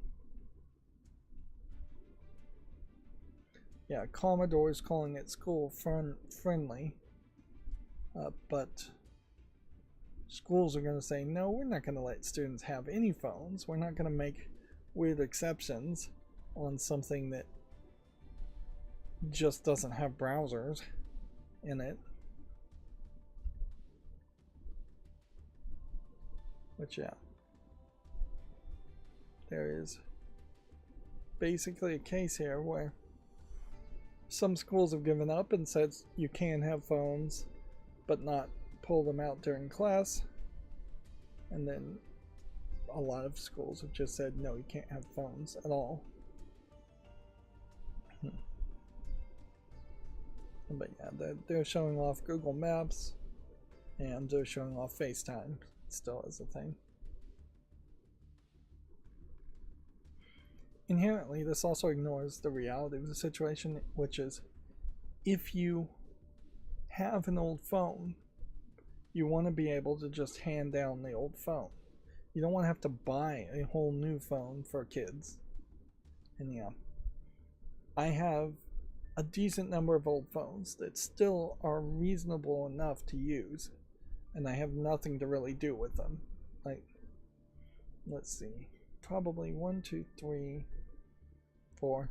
I could easily have 4, 5, 6 cell phones that are Android phones that could do something, maybe just be a picture frame or something in my house right now. And there's no way that I would want yet another one that is not going to be powerful and actually capable of doing what smartphones can do. Yeah.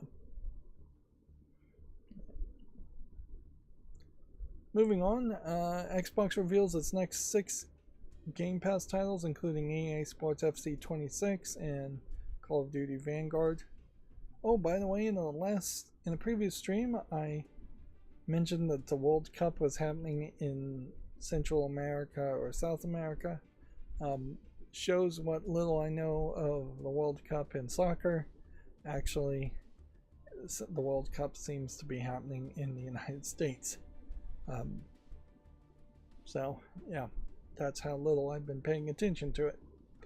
And don't come to me looking for guaranteed, verified, accurate facts, because particularly about sports, I will be wrong. Pixel Arcadia is a new showcase dedicated to retro games. The first showcase will take place in August. Do we need yet another marketing event? Yeah. After this whole Summer Games Fest debacle of just a whole weekend of ridiculous things. Too many trailers. That showed us absolutely nothing, didn't it? So, yeah, I don't know if we really need a ton of new retro games to come out and be in their own special event. And I don't know if a lot of low effort games are just often going for the retro look because they either want to avoid using AI and being called out for using AI, or they can't asset flip or in any other way make things look good. I'm moving dishes and plates around. Yeah, I definitely just don't think that's worth it. Moving on, Treyarch studio head Mark Gordon steps down after 22 years as the Call of Duty developer. Gordon has worked on the series since Call of Duty 2, so he hasn't been there the whole time. 22 years is a pretty long time to work at any job nowadays. Certainly isn't getting you a 30-year pension type thing if video game companies had something like that, which almost certainly no video game actually does have you have to work somewhere for 30 years to get a pension. I don't know if there's any job where you'd have to work 30 years.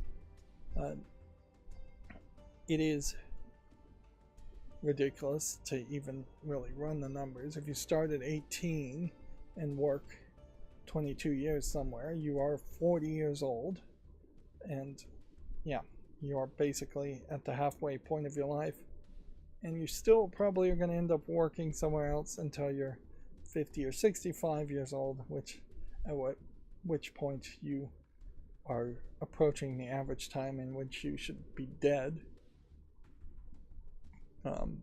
Yeah, the thought that people on average live to being 100 years old is not accurate, and yet people subconsciously want to believe it to be true, when on average people live to be 65 years old. And certainly, even when you're in your 40s and 50s, you start to slow down, your body starts to fail, you're not having the time of your life in most cases. More specifically, I could see that Call of Duty is probably not going anywhere as a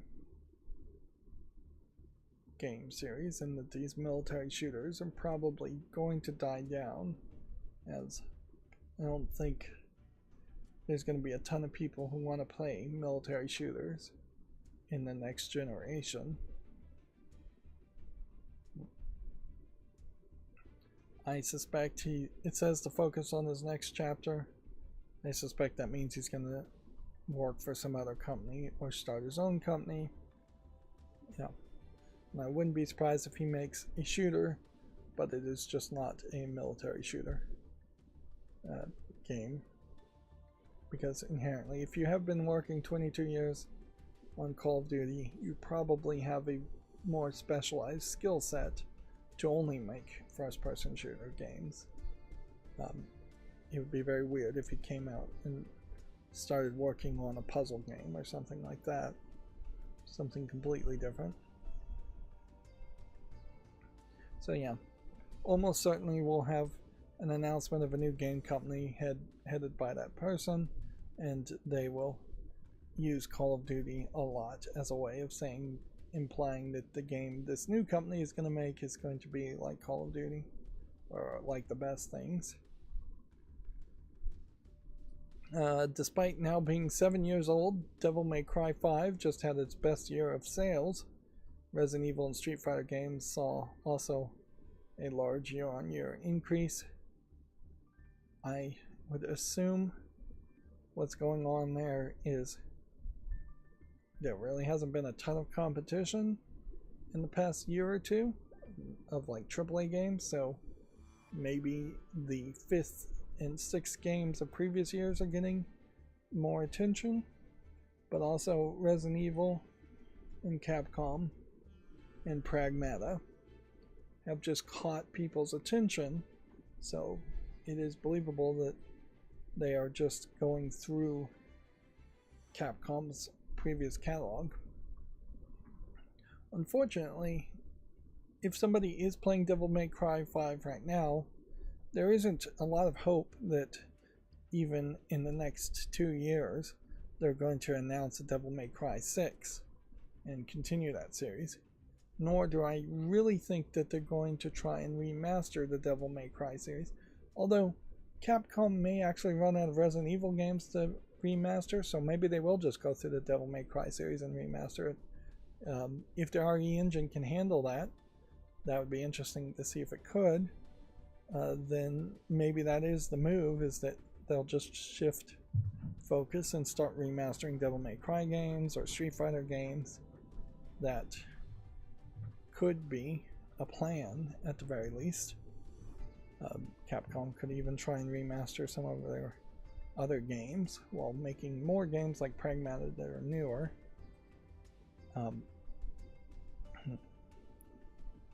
The Life is Strange creators Don't Nod warned they face running out of money. The French studio recently released Lost Records and Alphion, 2 other games. Yeah. I'm surprised it's taken this long, really. Like, let's face it, Life is Strange caught people's attention probably 10 plus years ago. Yeah, it was founded in 2008, but it has just been a consistent downhill trend for Don't Nod after Life is Strange, and yeah, I don't think that there's any real chance of them pulling out of that. Now, I really don't have anything else to say, so that's gonna be a great time to take a break, so I'll be back in a few minutes.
Okay, I'm back. If I am gonna stop putting out the edited versions of these streams where I'm pausing the recording and unpausing it when I take these breaks, it does just mean that the live stream versions are going to be as they are, which have these long breaks in the middle of them. But I guess that doesn't really matter. In the end, I need my channel to get more views on average for every single video, and yeah, need to create a much better trend of getting more watch time and getting more views in general. Yeah, that certainly is an annoyance now that I'm scheduling videos and putting them out again, is that I am also seeing videos that are not getting a ton of views.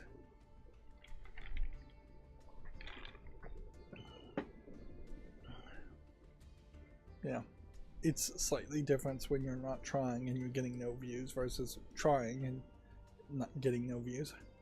Anyways, we don't need to become a Debbie Downer. Let's go through the Gematsu articles. GTA 5, PS5 and Xbox Series upgrades became free on June 18th. You no longer need to purchase the new versions separately. So I guess those who lucked out there and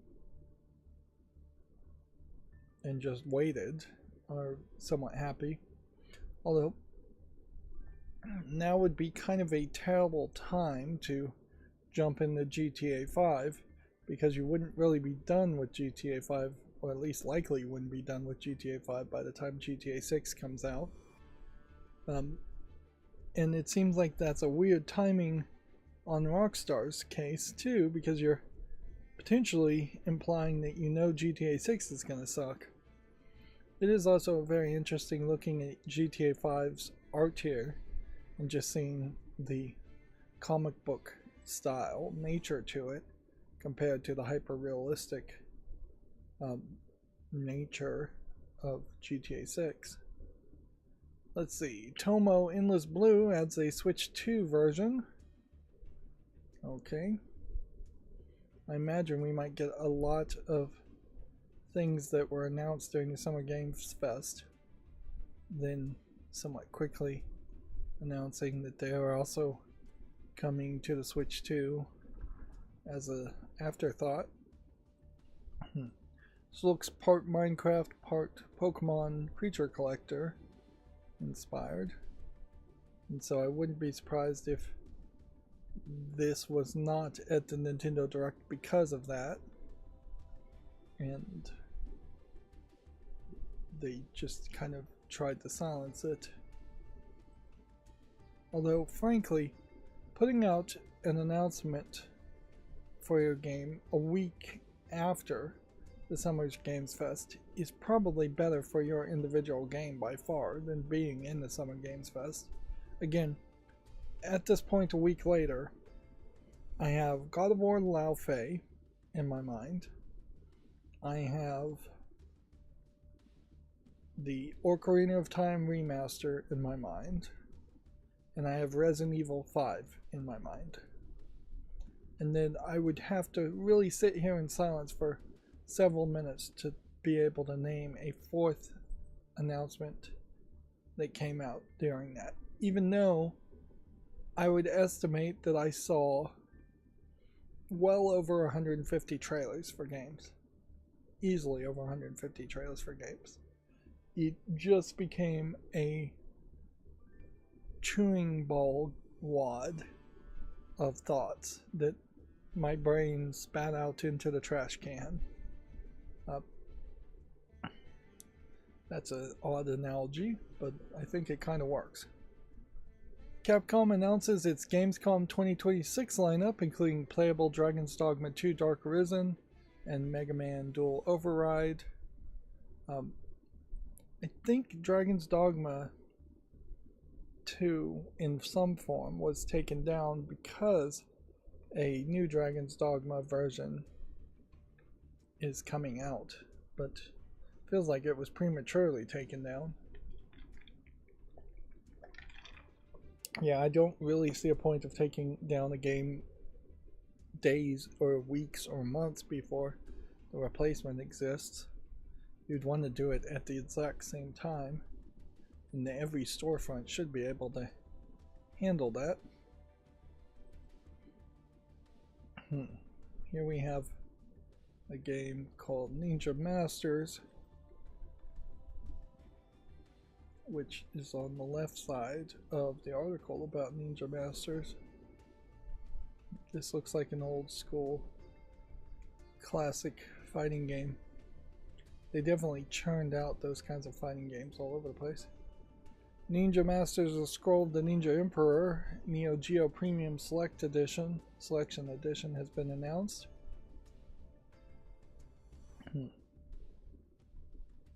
So yeah, they were churning these games out very quickly on the same engine, but they definitely were getting cheap animators to animate the movements, and like every single one of these games tended to have a collection of fighters with a collection of movements and animations and attacks that were unique enough. It certainly didn't feel like it was just swapping out Street Fighter attacks to other characters.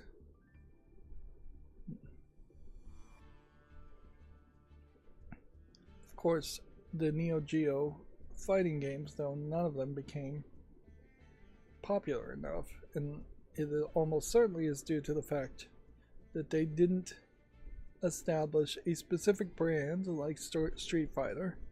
They didn't really make sequels, and they didn't really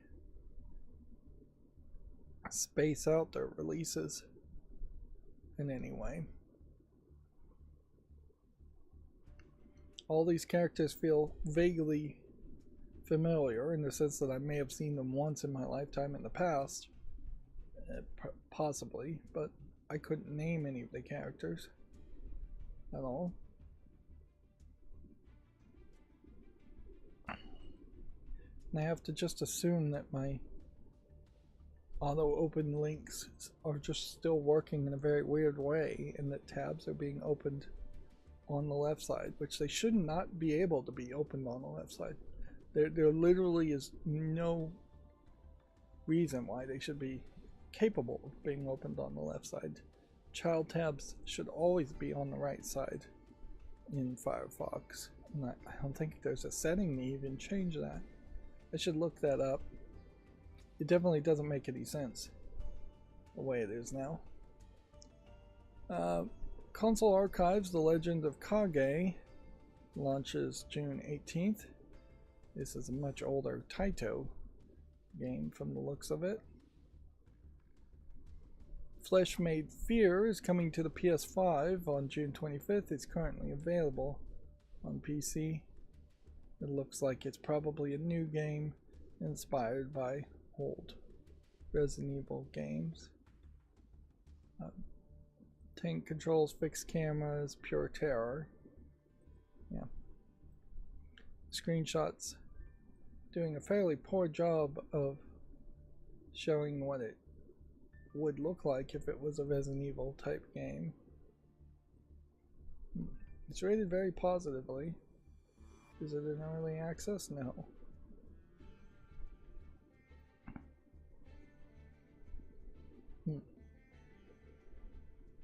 So then the question really comes down to, do I want to play something that played like the original Resident Evil game with tank controls and fixed camera angles? Do I have any nostalgia for that at all? And I think the answer is probably no. And so I'm now then sent into a much deeper spiral of thoughts as far as what should I be doing with my wish list at that point? Because my answer is no, I shouldn't put this on the wish list, and yet my instinct, as the way I've been treating my wish list up until this point, is to put it on the wish list. I need to have a rethink on what qualifies a game to be on the wish list. Should it be any game that's decent enough to buy, which is what I'm doing now, or should it actually be a curated list of games I actually want to buy?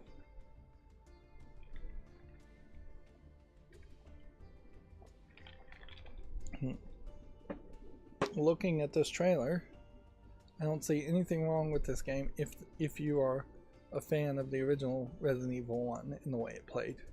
I don't know how many people actually are fans of that, but yeah, I'm not one of those fans, and so because of that, I'm going to take it off the follow list. And then maybe a few months from now, I'll look at this game again and I'll go, why is this not on the wish list? It's rated very positively. But yeah, I probably need to start curating the follow list in any form, and I probably need to start curating the wish list. I need to start to have a much shorter list for the rest of my life as far as games that I'll play, because right now there's more games on my wish list than there are hours if I even live to 100 years old. And so I need to really start giving it deeper thoughts. And in general, just be more precious with my time. Which, yeah, time is always limited. Moving on, Final Fantasy Tactics, the Avalanche Chronicles version 1.5.0 enhanced update is now available. It adds a new game plus and more. Okay. So for fans of that type of game, I imagine that's really good for them. Turn-based strategy placement games. Yeah. I'm gonna take it off the wish list. Yeah. After just having that conversation, yeah. I am, I think, ready to make some mature decisions there and start removing things and get the wish list down from 3,000 games, which I think is what it has. It might be 5,000 games, to 2,000 games, which would be still way too many games, but reasonable numbers. Gmode Archives Plus Pac-Man launches June 18th in Japan. This is obviously a cell phone variant of Pac-Man.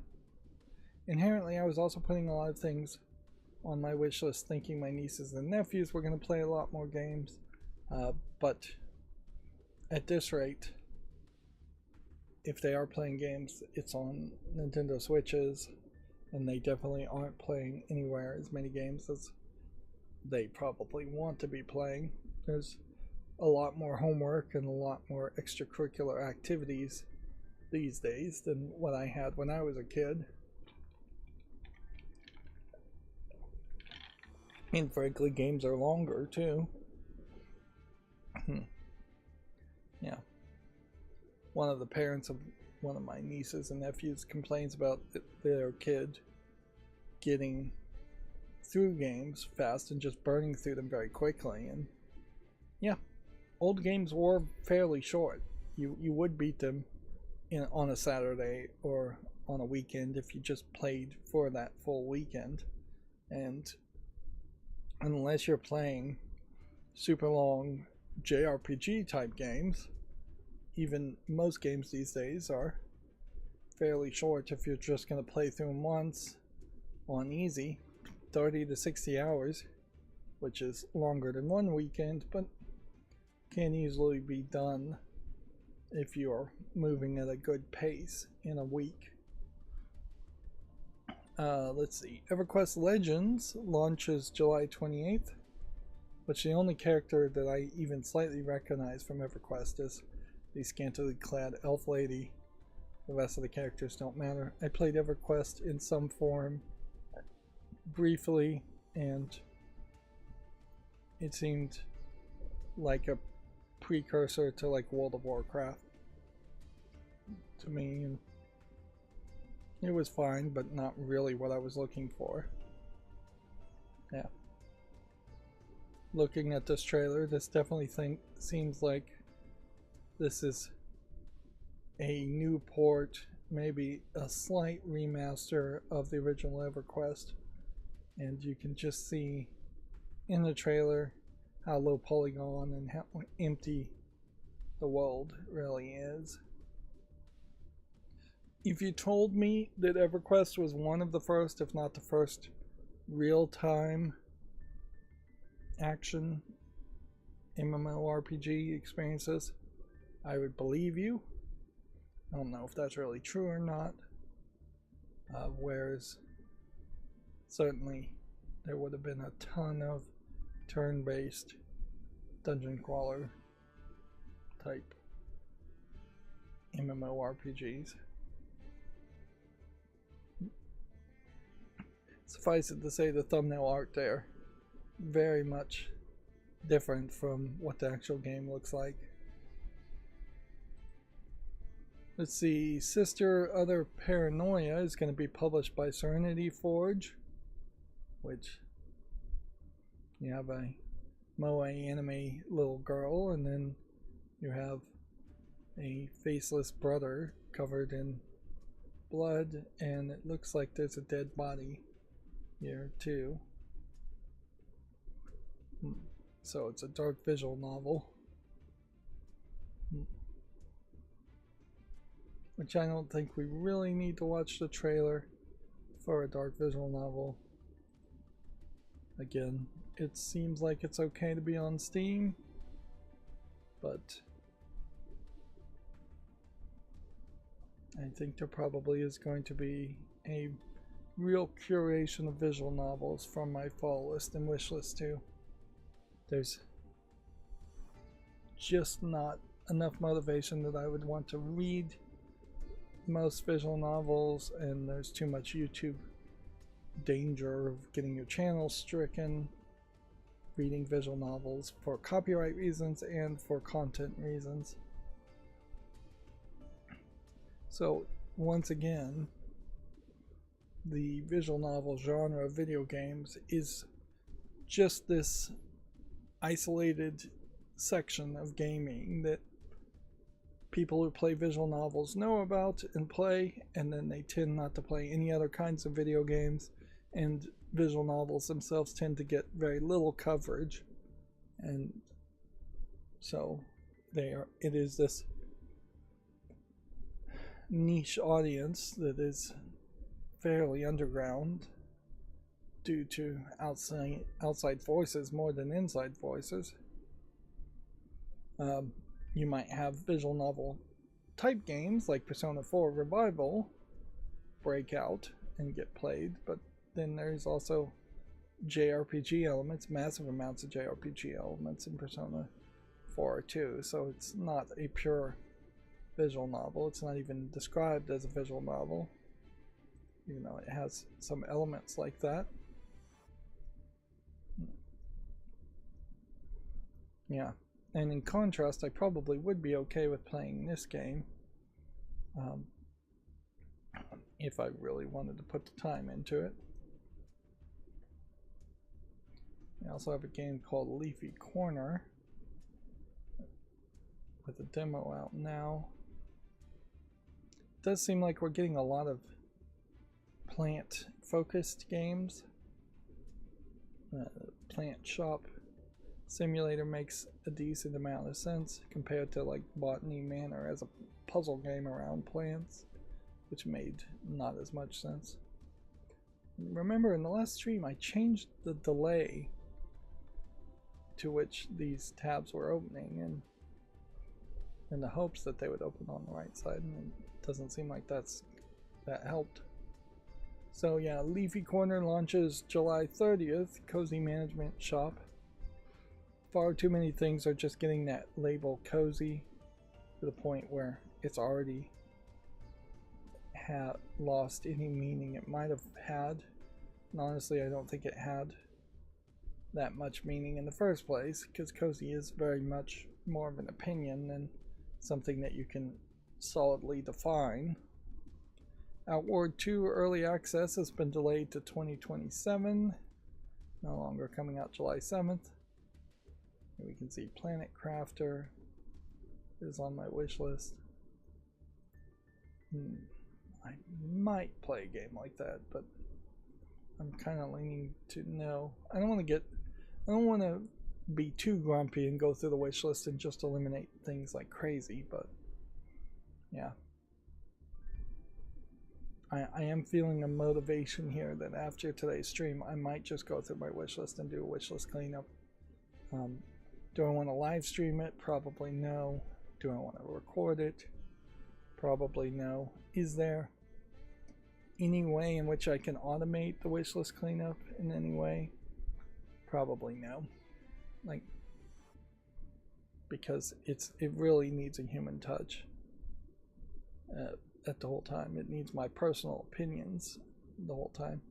Planet Crafter is coming to PS5, Xbox Series on July 21st. Game Pass added EA Sports FC RV there yet, Winds of Arcania, Ruining Nation, and more in late June to early July.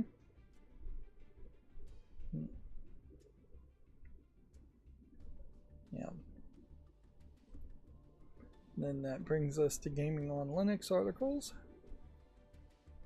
And then we have Shade Protocol, which is already on the follow list.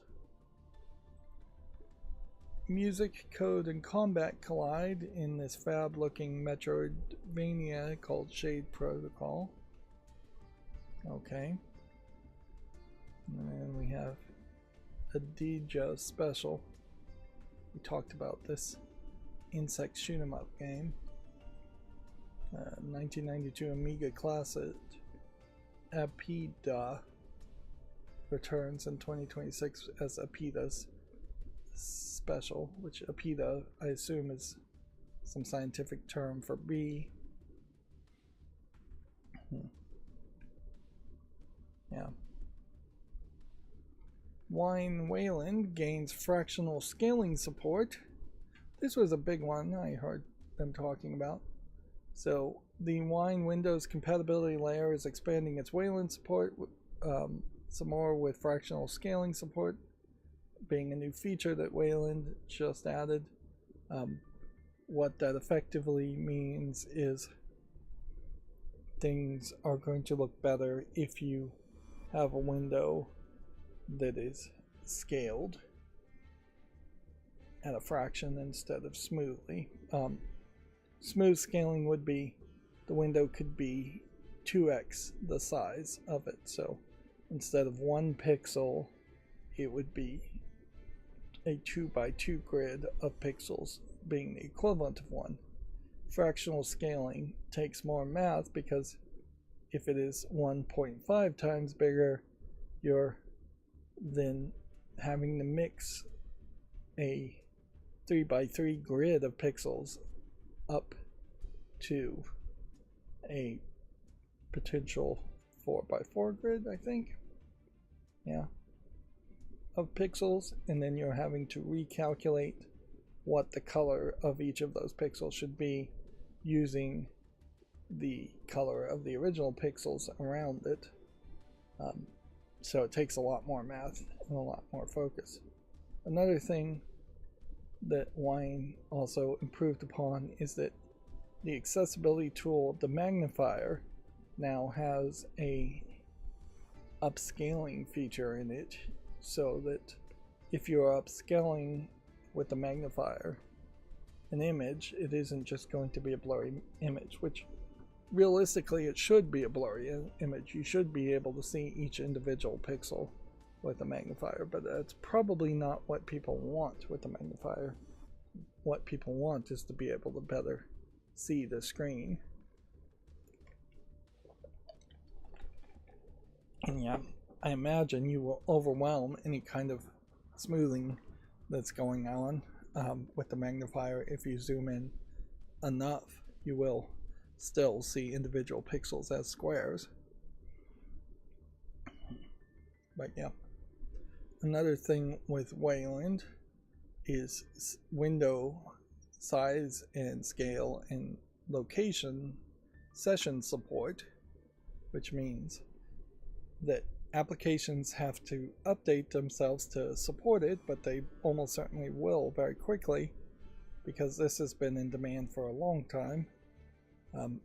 But yeah, it means that when you put a window in a specific spot on Wayland and stretch the window to the size you want, it'll remember those settings and launch the application back in that exact same setting as before, where it didn't do that before. Wayland still feels very new, which is exciting certainly to have a new product, but it also seems kind of crazy new in that it probably doesn't have enough people working on it to implement what people would expect would have been basic features on day one. Of course, what people expect to be basic features are also features that have been developed over decades of time in other software. Let's see. The open source real-time strategy game Beyond All Reason signs a publishing deal with Hooded Horse. Man, I don't think I've heard of Hooded Horse in a while. Right, so I assume that means it will actually be published, but I don't know how it would be published in any kind of financial way.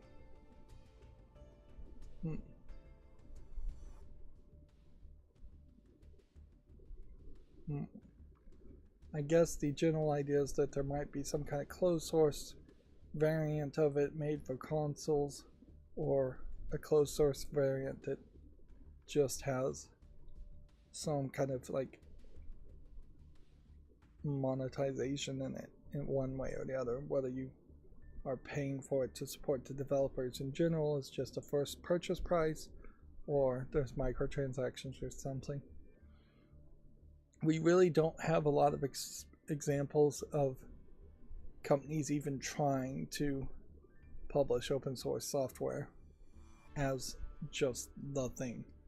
You do have 3D printers with open source software in them, and physical gadgets with open source software in it all over the place, where it is the case that the software itself can be open source, but building the hardware to work with the open source software would be just too much money and too much work for a competitor to do it.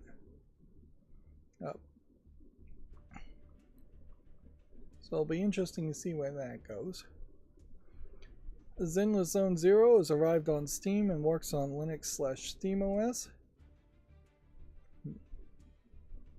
And then, for some reason, we are shown Arc Raiders instead of Zenless Zone Zero.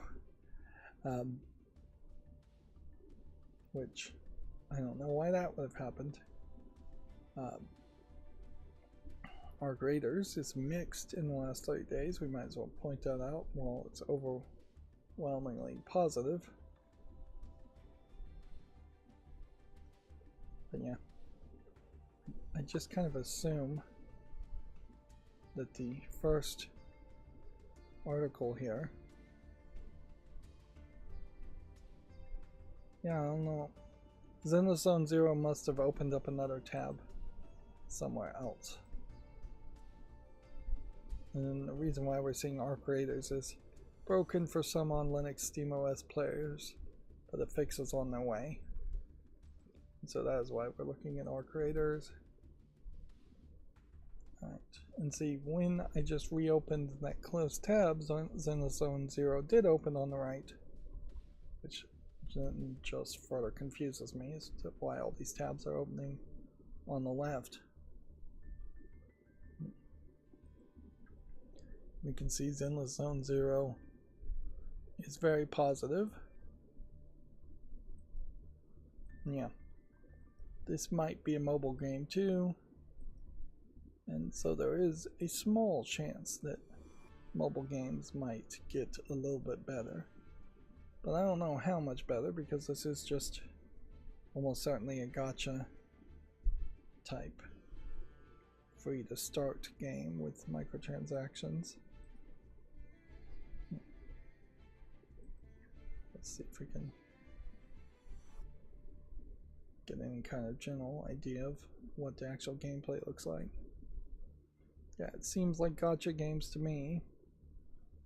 And then fancy fight cutscenes where you actually maybe directly control the characters, but you'll, I suspect, eventually run into really powerful enemies that just won't be beaten until you unlock some more things with your gacha. Yeah. And who knows how much that gameplay mechanic is done. We are also in a very weird situation now where the era of gacha games coming to Steam may be happening more than good games coming to mobile. That is another thing to be careful about, because we could see a shift of just way too many games with too many in-app purchases happening. And I don't think Valve would really step in to prevent that from happening. If anything, the idea of games getting cheaper may occur because every single game will just embrace in-app purchases like crazy. And gacha so far is the most extreme version of in-app purchases going crazy, but they certainly could invent a new way to make in-app purchases happen even more. Full-on gambling type games potentially could have a lot more in-app purchases than gacha does. It's going to be one of those things where people are going to say there ought to be a law to prevent too much overspending on in-app purchases. Minecraft Java Edition 26.2 Chaos Cube has landed. It adds a whole bunch of new types of cubes made out of a whole bunch of new types of resources, which that's a fairly significant change to Minecraft. It never really feels like any of these updates to Minecraft are going to change too much or add too much. I wouldn't be surprised if these cubes can be farmed in some way for new resources, and then you really have to get down to whether sulfur or cinnabar actually is a resource that matters in Minecraft. There is still a decent amount of people who play Minecraft, but it certainly is a lot fewer people these days than it was a few years ago. And I don't think kids that played Minecraft when it first came out are kids now, so we are probably on to a second, if not third generation of people who would be into Minecraft. The Minecraft movie itself may have been the nail in the coffin. That is one of the things I could watch on Prime Video and probably shouldn't waste my time watching. But yeah, the Minecraft movie probably was the peak of relevancy for Minecraft, or the signal of the end, the finish line of relevancy for Minecraft.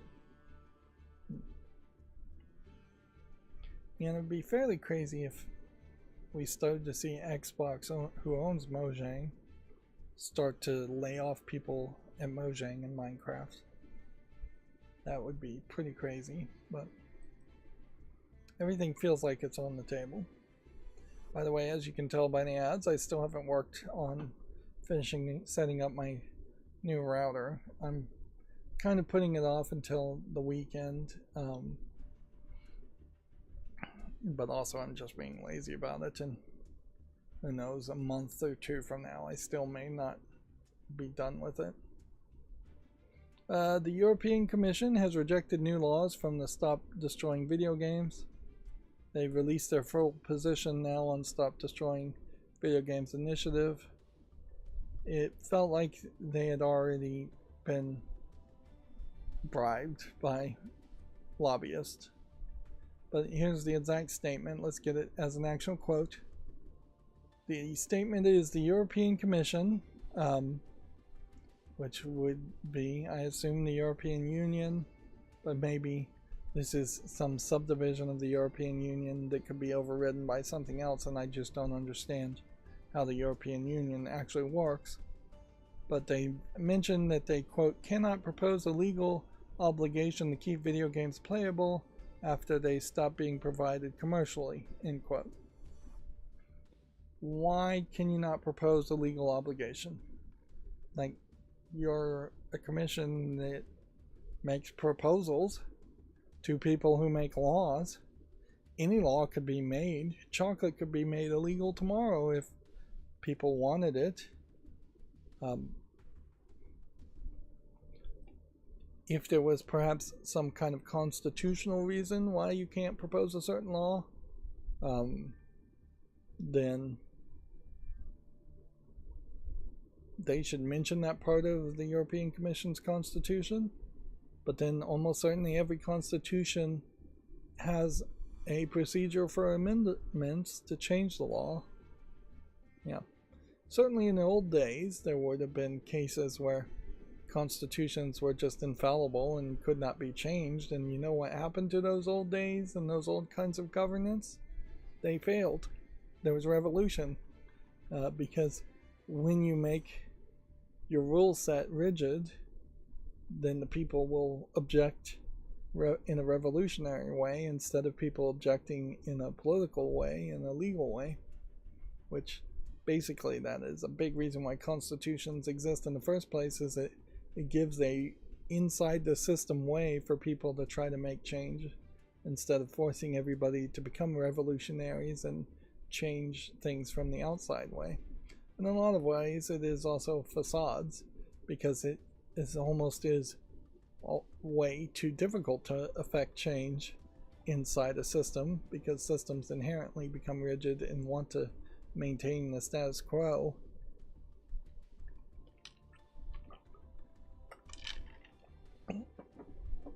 But yeah,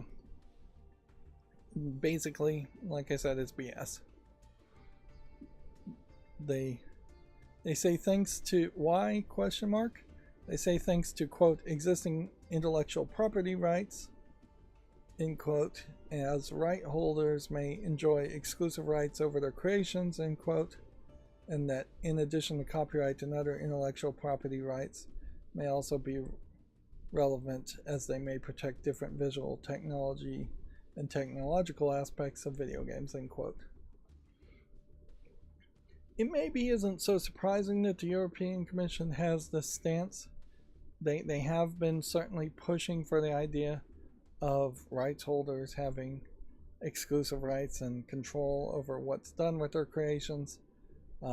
Unfortunately, that there is a big difference that they are willfully ignoring here between, say, the author of the Witcher books being able to negotiate a higher fee for Witcher games versus Ubisoft being this corporation that claims it's a person that has the intellectual property rights of games. This is very much the corporations are people problem sprouting its head back up. But yeah, I think at a certain point it doesn't make a lot of sense to say that original creators, people, or corporations should have exclusive intellectual property rights to do everything they want to do with it. if you create something, if you put it out to the public, at a certain point it does become owned by the public in some percentage. It would be crazy if somebody painted a picture and it became very popular and it was being shown in the museum, and then the artist came back and said, actually, I want to take that painting out of that museum, even though I sold it to the museum, and I want every single copy and photo of that painting destroyed because I don't want anyone to enjoy it. I think that is a fair comparison to what video games are doing.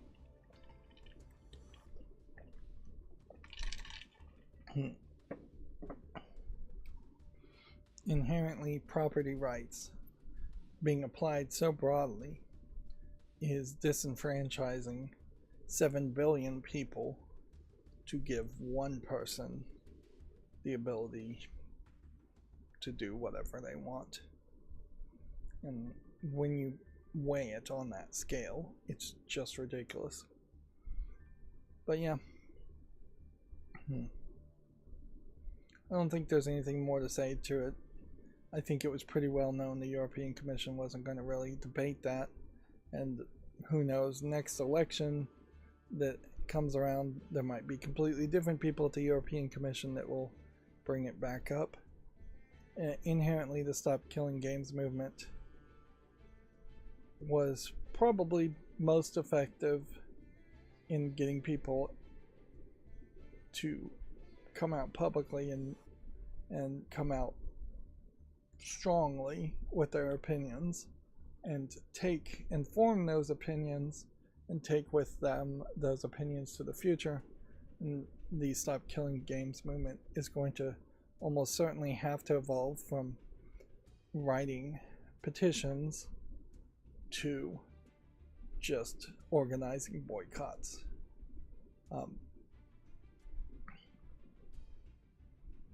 Yeah, I'll leave it at that.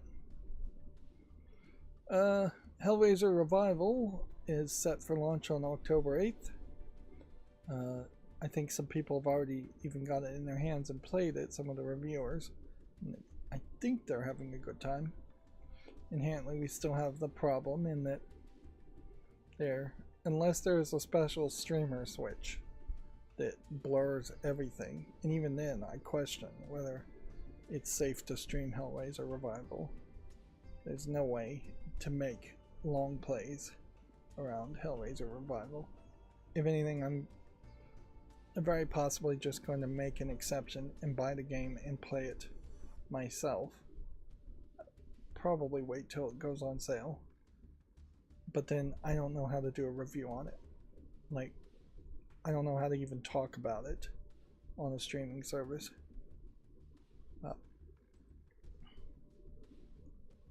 So, yeah. All I can say here is this game features depictions of mature language, strong violence, gore, torture, consensual mutilation, drug and alcohol abuse, tobacco use, and non-explicit consensual sex. Interesting, no non-consensual sex, which, yeah, for Hellraiser. Well, domestic abuse, BDSM practices, and addiction. The use of suicide, too. These are narrative sequences, though, so these things are talked about but not shown. These things are depicted, which I'm a little surprised BDSM practices are just going to be talked about, although consensual mutilation might be BDSM practices, might not. Might be something as simple as piercings. But in the Hellraiser world, it might straight up be real mutilation, chopping off fingers, things like that.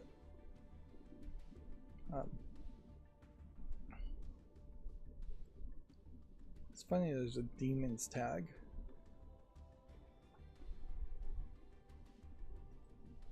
Yeah, I don't know how how you cover something like that. Yeah, and I've given it probably more thought than most will. Hellraiser Revival will probably sell well because there is a strong community of Hellraiser fans, despite many terrible Hellraiser sequel movies. It does perhaps point to the thought that horror movies are dying out and being replaced with horror video games, but I don't think that thought is probably accurate. It's probably more of a case that old horror style movies like Hellraiser are not what's in popularness now, and more modern horror movies are replacing it. I don't know if there's a big difference there, but the Saw series compared to the Hellraiser series, the Saw series had only one movie that ever had any nudity in it, where there's heavy themes of nudity, sex and BDSM in Hellraiser. So the asexualness of movies seems to be a big factor there too, in all kinds of movies these days. Is that kids these days just don't want to see any kissing romance or anything like that in the movies. And teen comedies certainly are like that too, where they're going for PG-13, and so some of the sex comedies like American Pie these days would just be canceled for one reason or another, or would be watered down in some ridiculous way.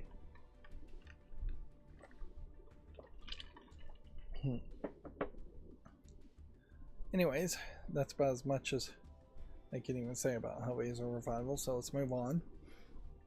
The Fantasy City Builder Songs of Six gets a major Reign in Terror expansion. Yeah. These kind of pixely looking strategy games don't interest me, so that's why it's not on the follow list. KDE Plasma 6.7 is out with per screen virtual desktops, Wayland upgrades, and better support for background apps. I do imagine it will be a while before SteamOS would engage with Plasma 6.7, and they may very well just wait until Plasma 7.0. A lot of people use virtual desktops. I've never been able to wrap my mind around them as a concept. It definitely feels like virtual desktops are for people who don't have multiple monitors, whereas I prefer just multiple monitors.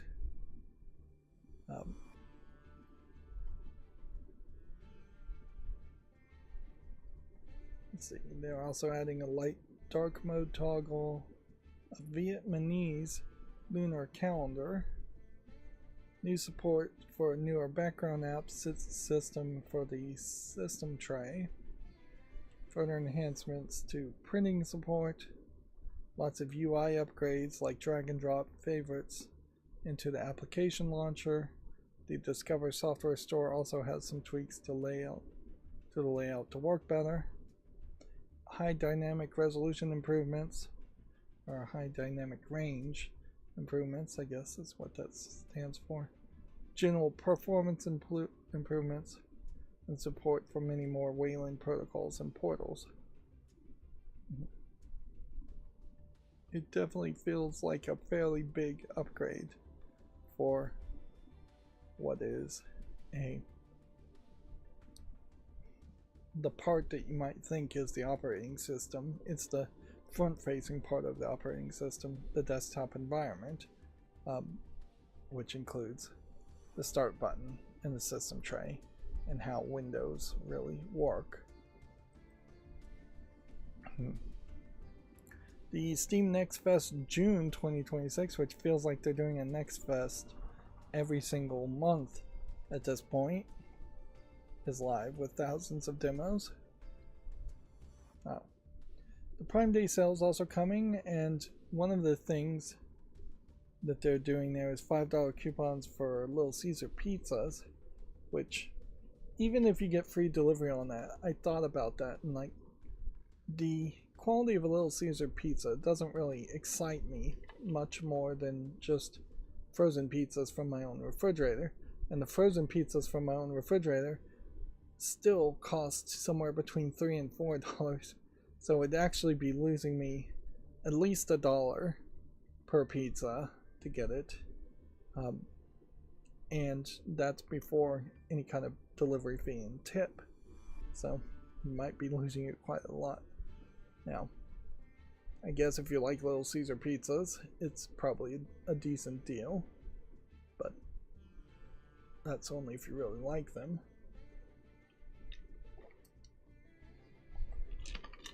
It's not really much different than what their hot and ready deal was originally. So that's probably one less thing I'm going to spend money on during the Prime Day sale. Actually, the Little Caesar deal is already happening right now. But yeah, I do feel like I'm going to end up spending more on stuff. Although, I probably should be a little confident that I won't, because the last Prime big sale on Amazon, I found fairly little was on sale. I kind of just have everything I need. Yeah. And so it doesn't have that much to offer me new. Of course, none of that is video game news, so let's get back on task. The under 16 social media ban marks the end of the open UK internet. I guess gaming on Linux is in the UK.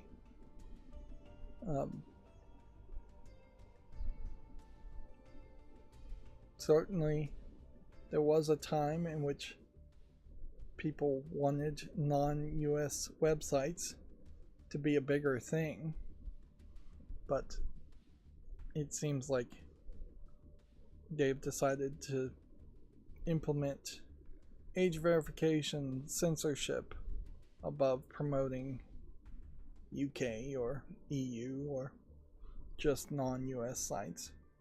So when you have the list here of Instagram, which I think Instagram is a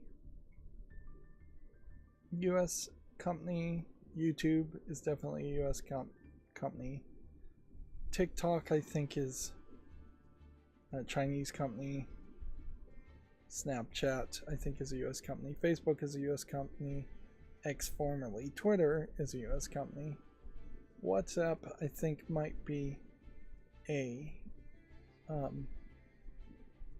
Japanese company or Asian company. Signal is kind of more of an open source project, but I would still say it's a US app. Yeah. But yeah, the whole list here, there is no special UK social media site. And the list here is not mentioning some of the other ones that are more Asian centric, which probably already had age verification built in. So yeah, Reddit, Discord, Blue Sky, all kind of US companies. So yeah. On the other hand, I also have to say the under 16 social media ban is probably taking a hammer to the problem, but there is probably a real problem there to do. It does feel like there should have been a scalpel taken to this problem, and that all under 16-year-olds would have been banned from sites without their parents' permission, and then a verification system to actually verify the parents' permission. But there have been attempts at that, and that hasn't really worked out either. And yeah, realistically, this is only going to disenfranchise the stupidest and poorest of kids who can't figure out a way to steal a credit card from somebody to over 16, or you borrow a credit card from somebody over 16. And almost certainly you're going to see over 16 credit cards sold and accounts sold on the black market. Because yeah, effectively the argument being made here, well, which is probably not the real reason why they want the ban in the first place, they just want control and censorship, but the argument would have been that these under 16-year-olds were addicted to social media and that was doing harmful things to their brains. Well, they're still going to be addicted to them. It's not like they're implementing any kind of recovery plans for under 16-year-olds. So what do addicts do when they can't get their fix? They do everything possible to get their fix. And in this case it will be stealing credit cards and identities, which then I guess allows them to throw more youth in the jail, which who knows, that maybe that was part of the plan all along too. Put them in the criminal system. I don't know why we're looking at Papers, Please. And yeah, that's just yet another game from 13 years ago now that I never got around to playing. Yeah, I've played a ton of games in my life and I still have yet to really play a lot of the ones I wanted to play. Blood Dungeon is a weirdly rad mixture of platforming with Vampire Survivors, according to Gaming on Linux. I assume the reason why we were looking at Papers, Please is because it was being referenced by the 16-year-old ban in the UK, which almost certainly will be followed up by an EU ban that's similar. Over the Hill demo is out now. The chilled off-road exploration sim Over the Hill has a demo worth exploring. And then we're looking at Stellaris, which we see is mostly positive in the last 30 days, very positive overall. Stellaris Nomads brings a whole new way to play the Paradox Grand strategy game. Okay. Then I would go through some GameDeveloper.com articles, but there aren't any open, so I'm just going to assume that there aren't any articles at all. If I'm wrong about that, we'll have 4 open next time instead of 3. And then that brings us to the Gaming on Linux article. I mean, no, all the new games on Steam, so let's go through those fairly quickly. I'm actually a little surprised that this has taken 3 hours to get to this point, because it doesn't feel like we've rambled that much and it doesn't feel like there was that much news. I guess time flies when you're having fun. Total simp death, it's going to be a no. I should explain what I'm doing, since it always gives me something to say. When I'm swiping down, I'm closing the tab like that, and sometimes it works, sometimes it takes forever, sometimes it doesn't work at all. If I want to leave a tab open to potentially make a YouTube short on it, I would swipe that way, and if I'm really interested in the game, I'll put it on the follow list, then swipe that way. I also inevitably run out of things to say while going through all of these, and inevitably still am thinking about the idea of just closing the tabs automatically if it has any AI content in it at all.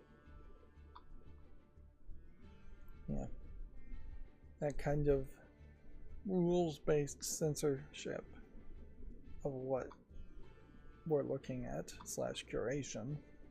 Call it censorship, call it curation. Both, I think, are very valid descriptors. Would be fairly fair, because in that case, the only games I wouldn't be looking at are games in the adult section, games that have tags of now sexual content or nudity as mature content and not safe for work tags have been removed. Interesting, we've already seen 2 chess games today.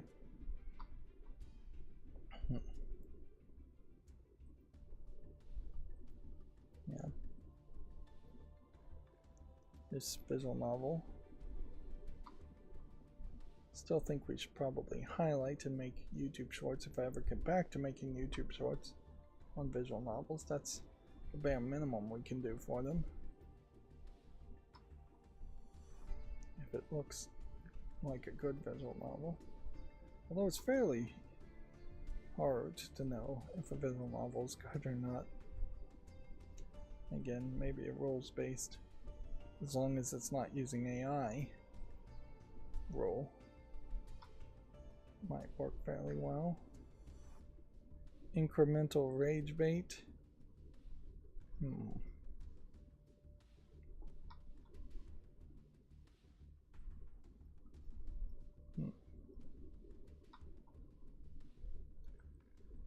Yeah, it really is crazy that I spent maybe 12 hours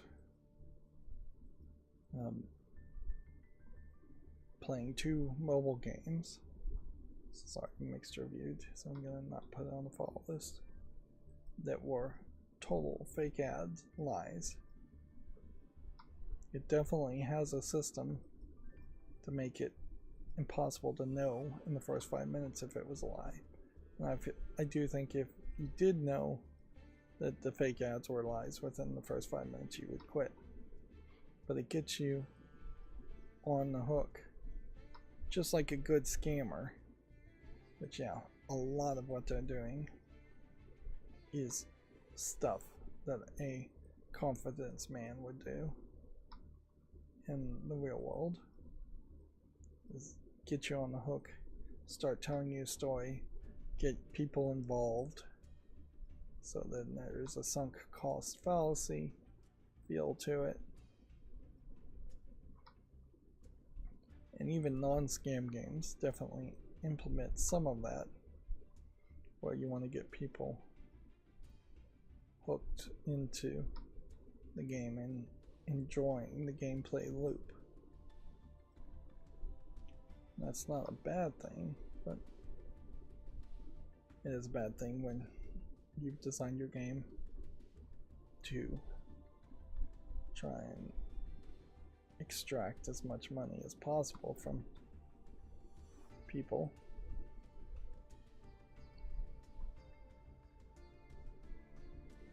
I don't think I want to put that on the follow list.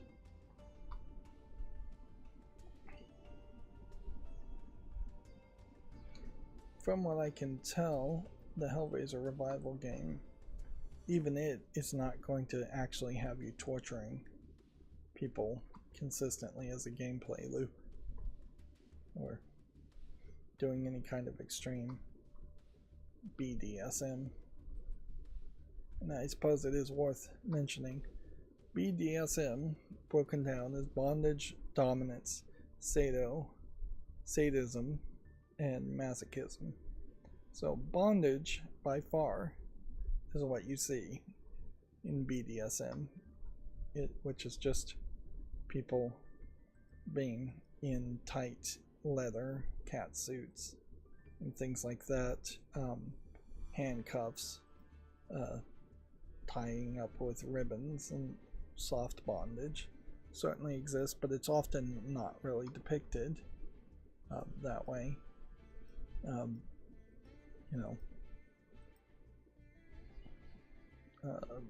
Eye coverings and sensory play with feathers and all of that while being tied up. tends to follow along with the bondage. Dominance is very rarely actually depicted too much, and at a certain level the other partner could be dominating when you're in bondage, or even the person in bondage can be dominating from the bottom, from the submissive position. And some people certainly do like that and enjoy that, but it's not depicted particularly often, and it's often not depicted particularly well. Choking, slapping, things like that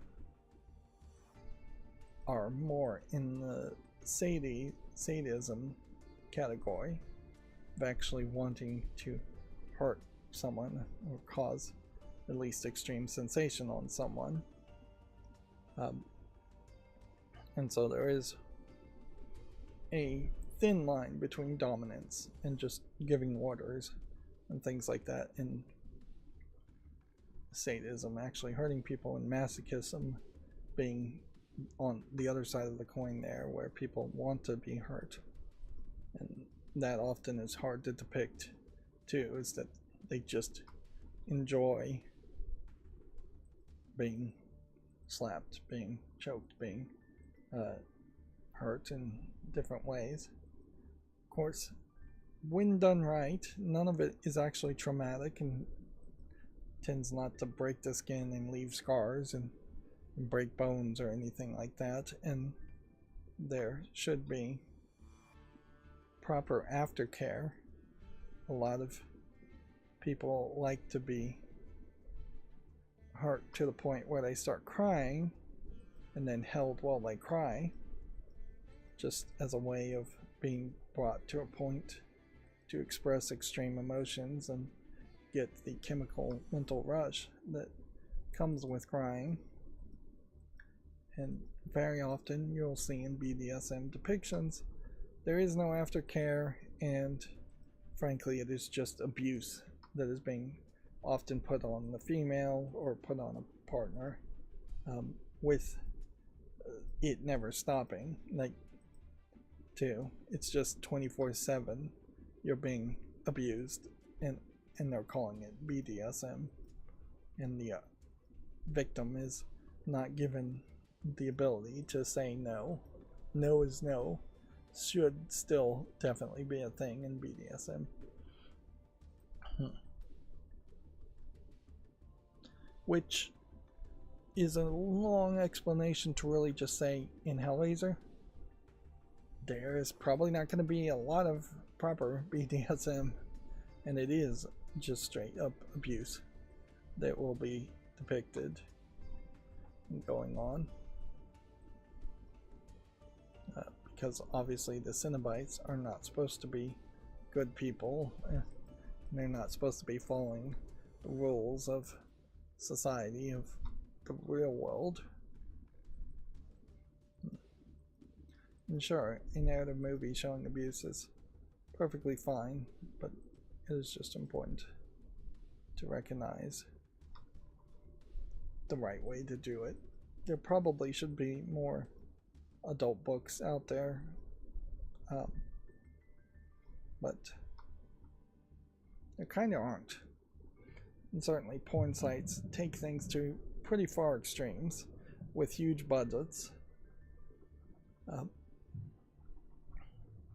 Weirdly, the only sex books I can even recommend are from decades ago, and that would be She Comes First, with its sequel He Comes Second. You could go back for historical reasons and look at something like The Joy of Sex, but that you're talking books from the 70s there at that point, and Kama Sutra is from hundreds of years ago, I believe.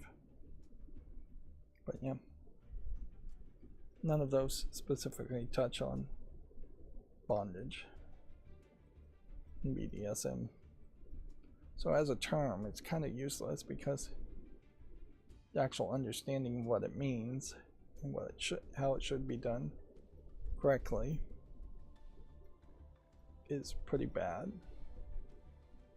And yeah, there are people who straight up get into choking and die fairly frequently because it's really not a safe thing to do at any level.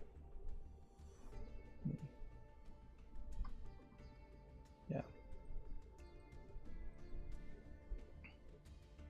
Most of the people who do like to be choked really are going for nearly passing out, or if not passing out, and no amount of cutting off the oxygen to the brain is safe. In the same way that huffing drugs have huffing gases and fumes, is no amount of that is safe. Huffing gasoline is not safe.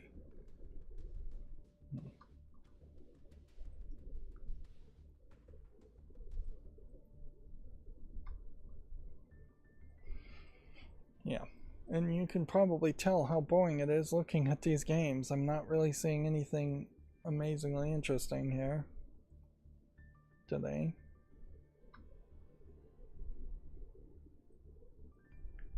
Which I'm not, there's really no reason to be surprised by that either. There's so rarely a sleeper hit game.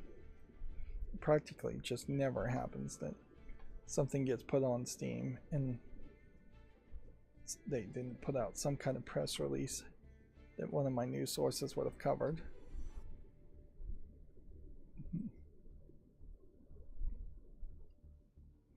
Definitely try to keep my eyes out, but it does just also kind of feel like it's a waste of time.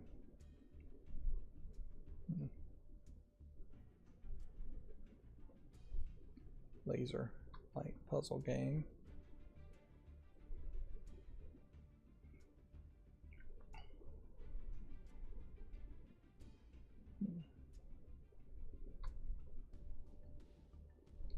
Yeah.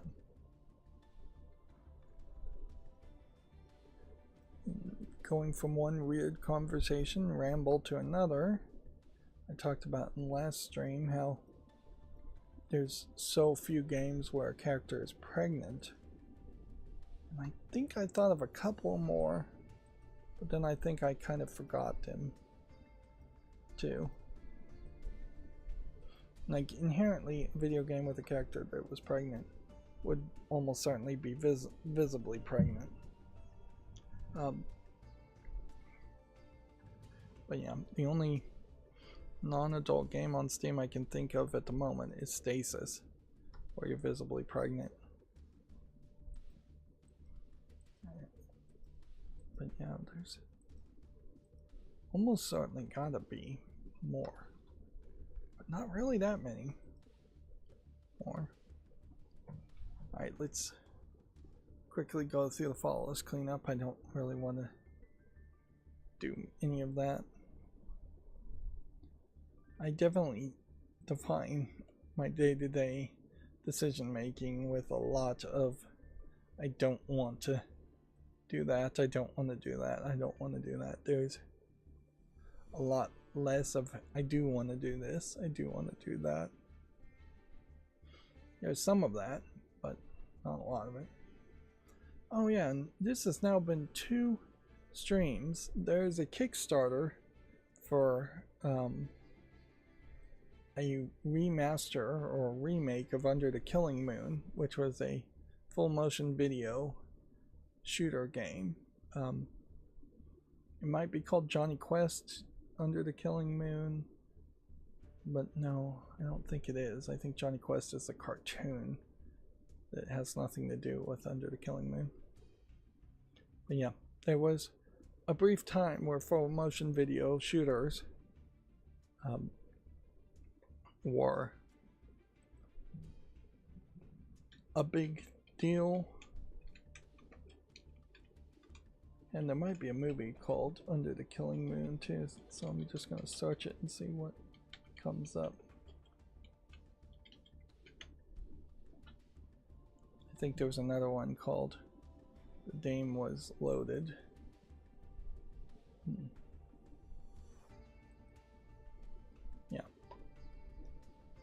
interactive movies more than video games. Yeah, it may not have actually even been a shooter, and it's a Tex Murphy video game series. So it may not even be live action. But it was a pretty big deal. Let's see if I can. It might be, though, that this Kickstarter has been tried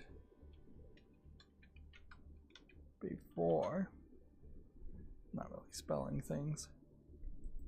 Well, they're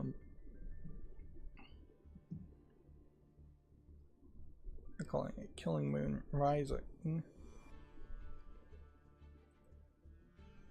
Let's see if we can get a full video here and show it off. Yeah.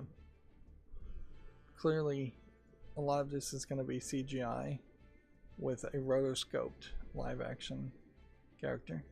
Although the person who played Tex Murphy is probably about 30 years older now. So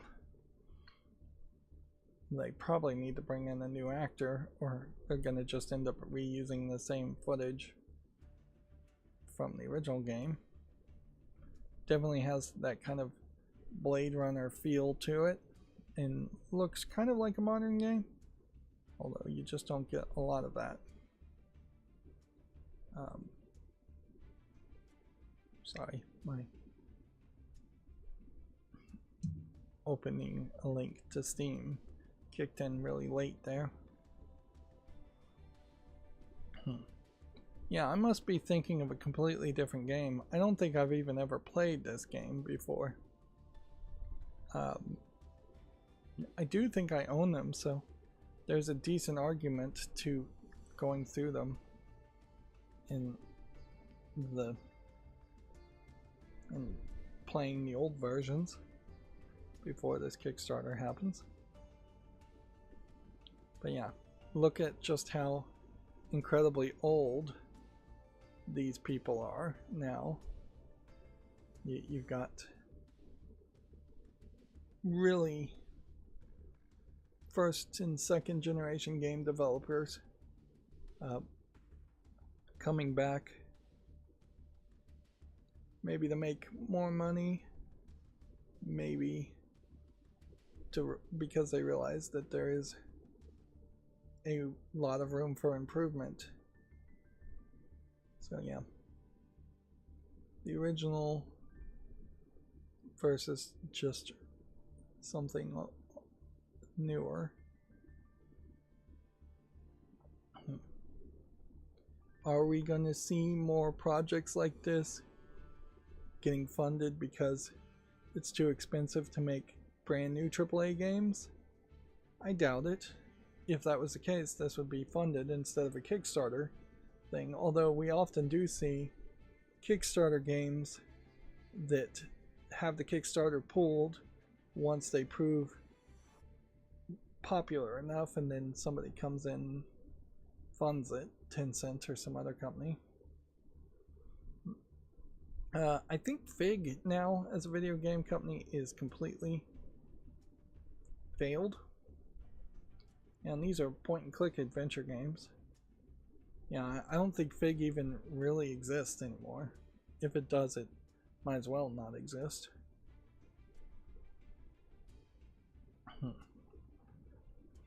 Yeah, my understanding of what the Tex Murphy games is totally wrong, I'm realizing. But what strikes me weird about this is that there hasn't been any press release at all talked about it. This is a happy little discovery for me, though, because it does tell me I can just now, once I wrap up playing House Flipper, I could target these point and click adventure games, and that would be a good point and click adventure series to go through.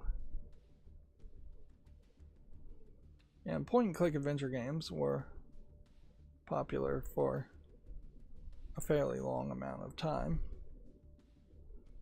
Yeah, and now the emulation to make a point and click adventure game and emulate it using like ScumVM is probably so easy that you can wrap new graphics directly onto the gameplay code of the original game.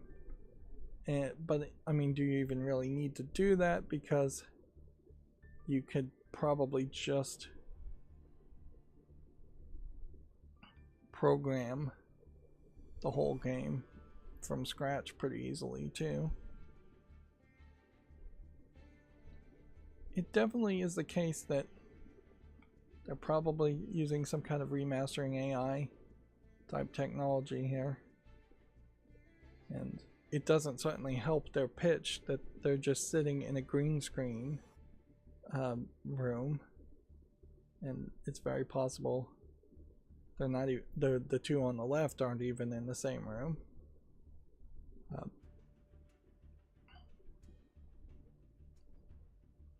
Yeah, but I must have just gotten really bad quality footage or non-green screen footage from this guy.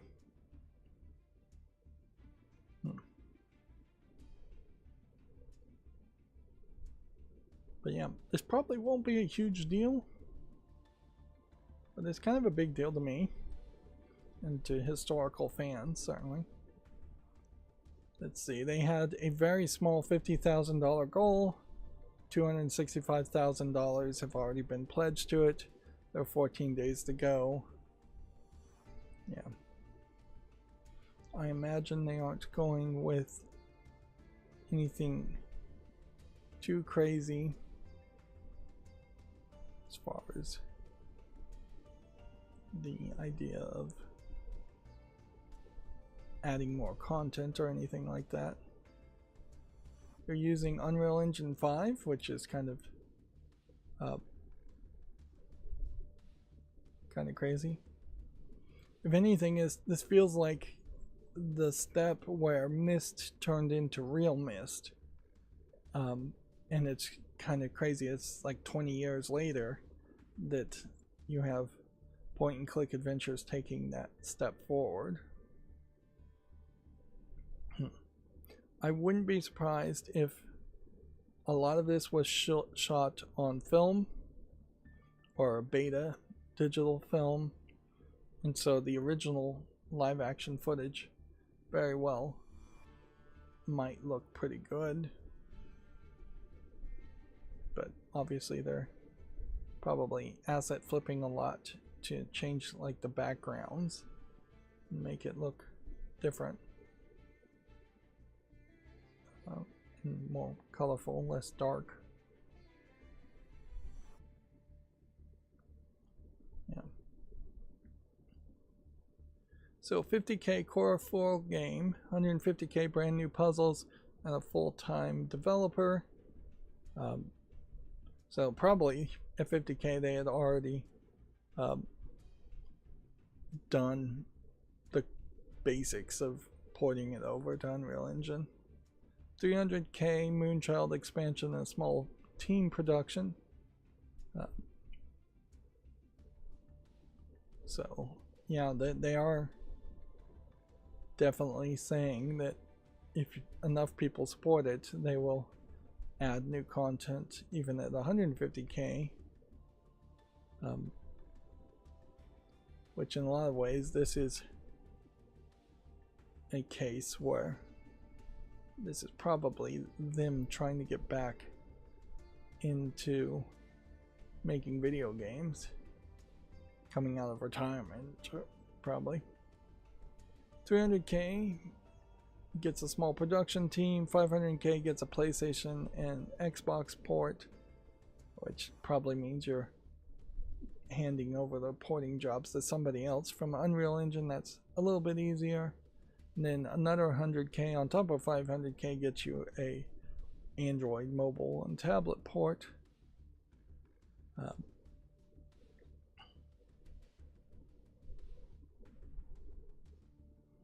Now, here's the issue, I think. that was, yeah, this really is probably a handoff to a new generation of creators, because I really wouldn't put a lot of faith in the old guys who originally made this game to be learning Unreal Engine 5. And even if they did learn Unreal Engine 5 and they were really good at it, how long are they going to work before they retire again, or they retire for a first time? So much like when Cyan came back into business and came out of a semi-retired state, they hired a whole bunch of employees to make things like Firmament, and then all of those new games failed, and they basically laid off most of those people and went back into retirement. It kind of sucks that that's the case, that it went that way, but maybe it will go better for the Tex Murphy crew. Suffice it to say, I am excited by a Under the Killing Moon remake. I would assume this is the first game in the series. Otherwise, it would be kind of crazy to remake a game out of order. Although Under the Killing Moon is probably the most well known, and it's still not that well known. We can see the More Like This recommendation is fairly off. Seventh Guest remake, let's look at that one. Myst remake are definitely comparables, but none of the old Tex Murphy games are being listed here. And so this is labeled as Lunar Phoenix. They may not actually be the ones selling the Tex Murphy games originals. Myst remake from 2021, which is the latest remake out of several remakes that sold very positively. And the Riven remake, which actually changed some things, sold very positively. The Seventh Guest remake, which has changed some things, it sold pretty positively too, very positively. And I guess we are in an era where it is more than just remaking a game, as much as it is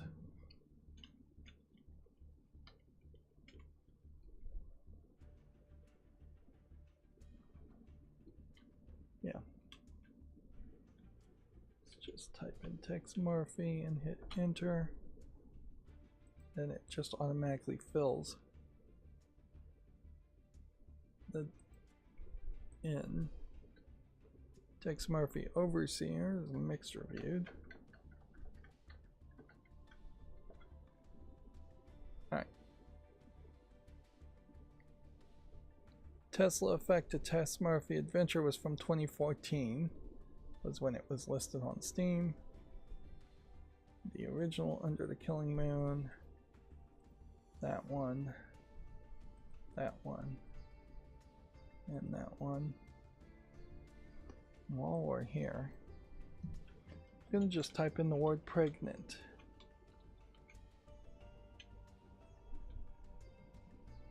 Yeah, just the word pregnant, and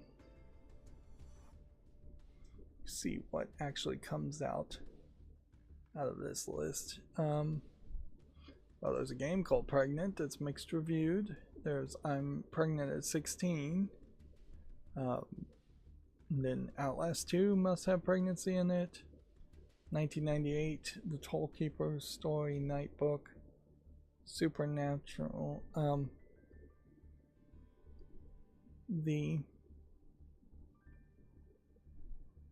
Yeah, it did occur to me that maybe the Suicide of Rachel Foster talks about pregnancy, doesn't really show it.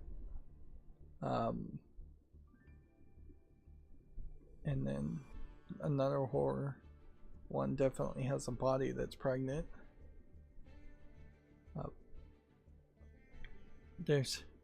very possibly no games that actually make pregnancy a good thing. Yeah, and there's just a ton of horror games in general. There's gotta be a lot of adult games where you have babies and children and offspring. But yeah, the actual pregnancy aspect may just be skipped over. Yeah, that is not a list per se.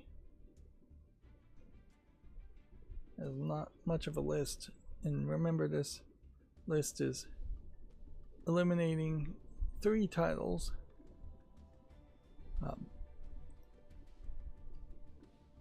And if it was supposed to be pregnancy, probably wouldn't spell it right. Yeah.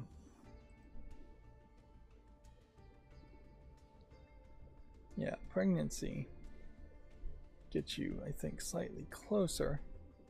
Yeah, Suicide of Rachel Foster was one of them. Dear Martha, I believe, was the other horror game that might have something there.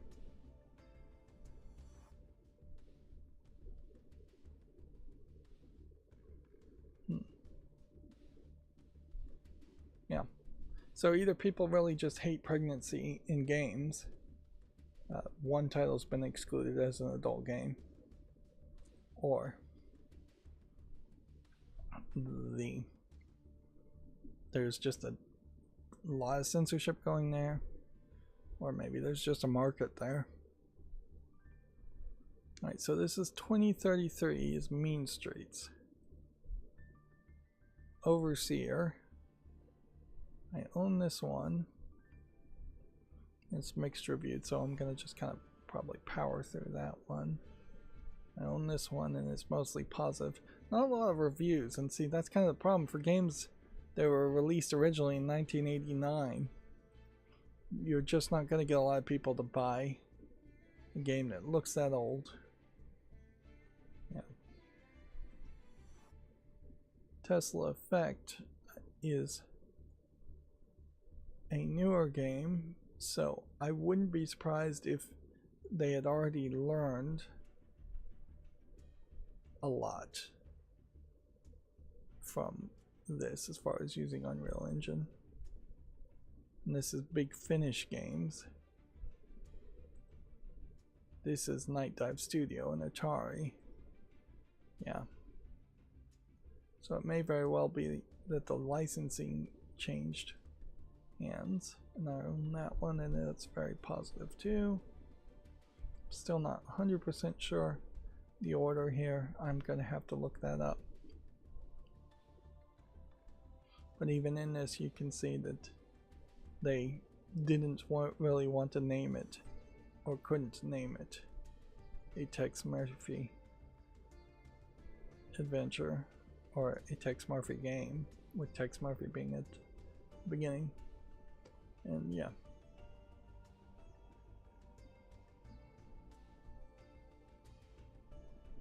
Okay.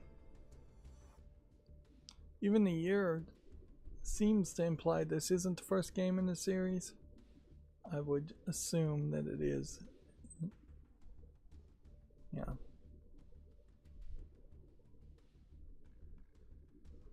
Yeah, in the old days, this would have been 4 CDs worth of game just because of the live action aspect to it. Alright, let's look at Rhythm Doctor. That was the one follow-less game I was going to check out. Overwhelmingly positive, but a music game. Which, yeah, I'm just not going to play a music game, so I'm going to take that off the follow list. Alright. And yeah, here is GameDeveloper.com articles out of order. The Returnal director will be responsibly ambitious to ensure his new studio prospers. And we'll just talk about the other articles if they pop up. There's a report that multiple Xbox game studio heads are negotiating with Xbox to avoid closures. So it does seem like the new CEO is probably forcing them to re-interview for their jobs and negotiate for the jobs of their employees, which that does happen fairly often, that a new person is in charge and they just make everybody justify their existence and justify their paycheck. We shall see what happens. Anyways, that's going to be it for this recording. As always, I ask you to like, share, subscribe, comment, and keep on watching. Thanks.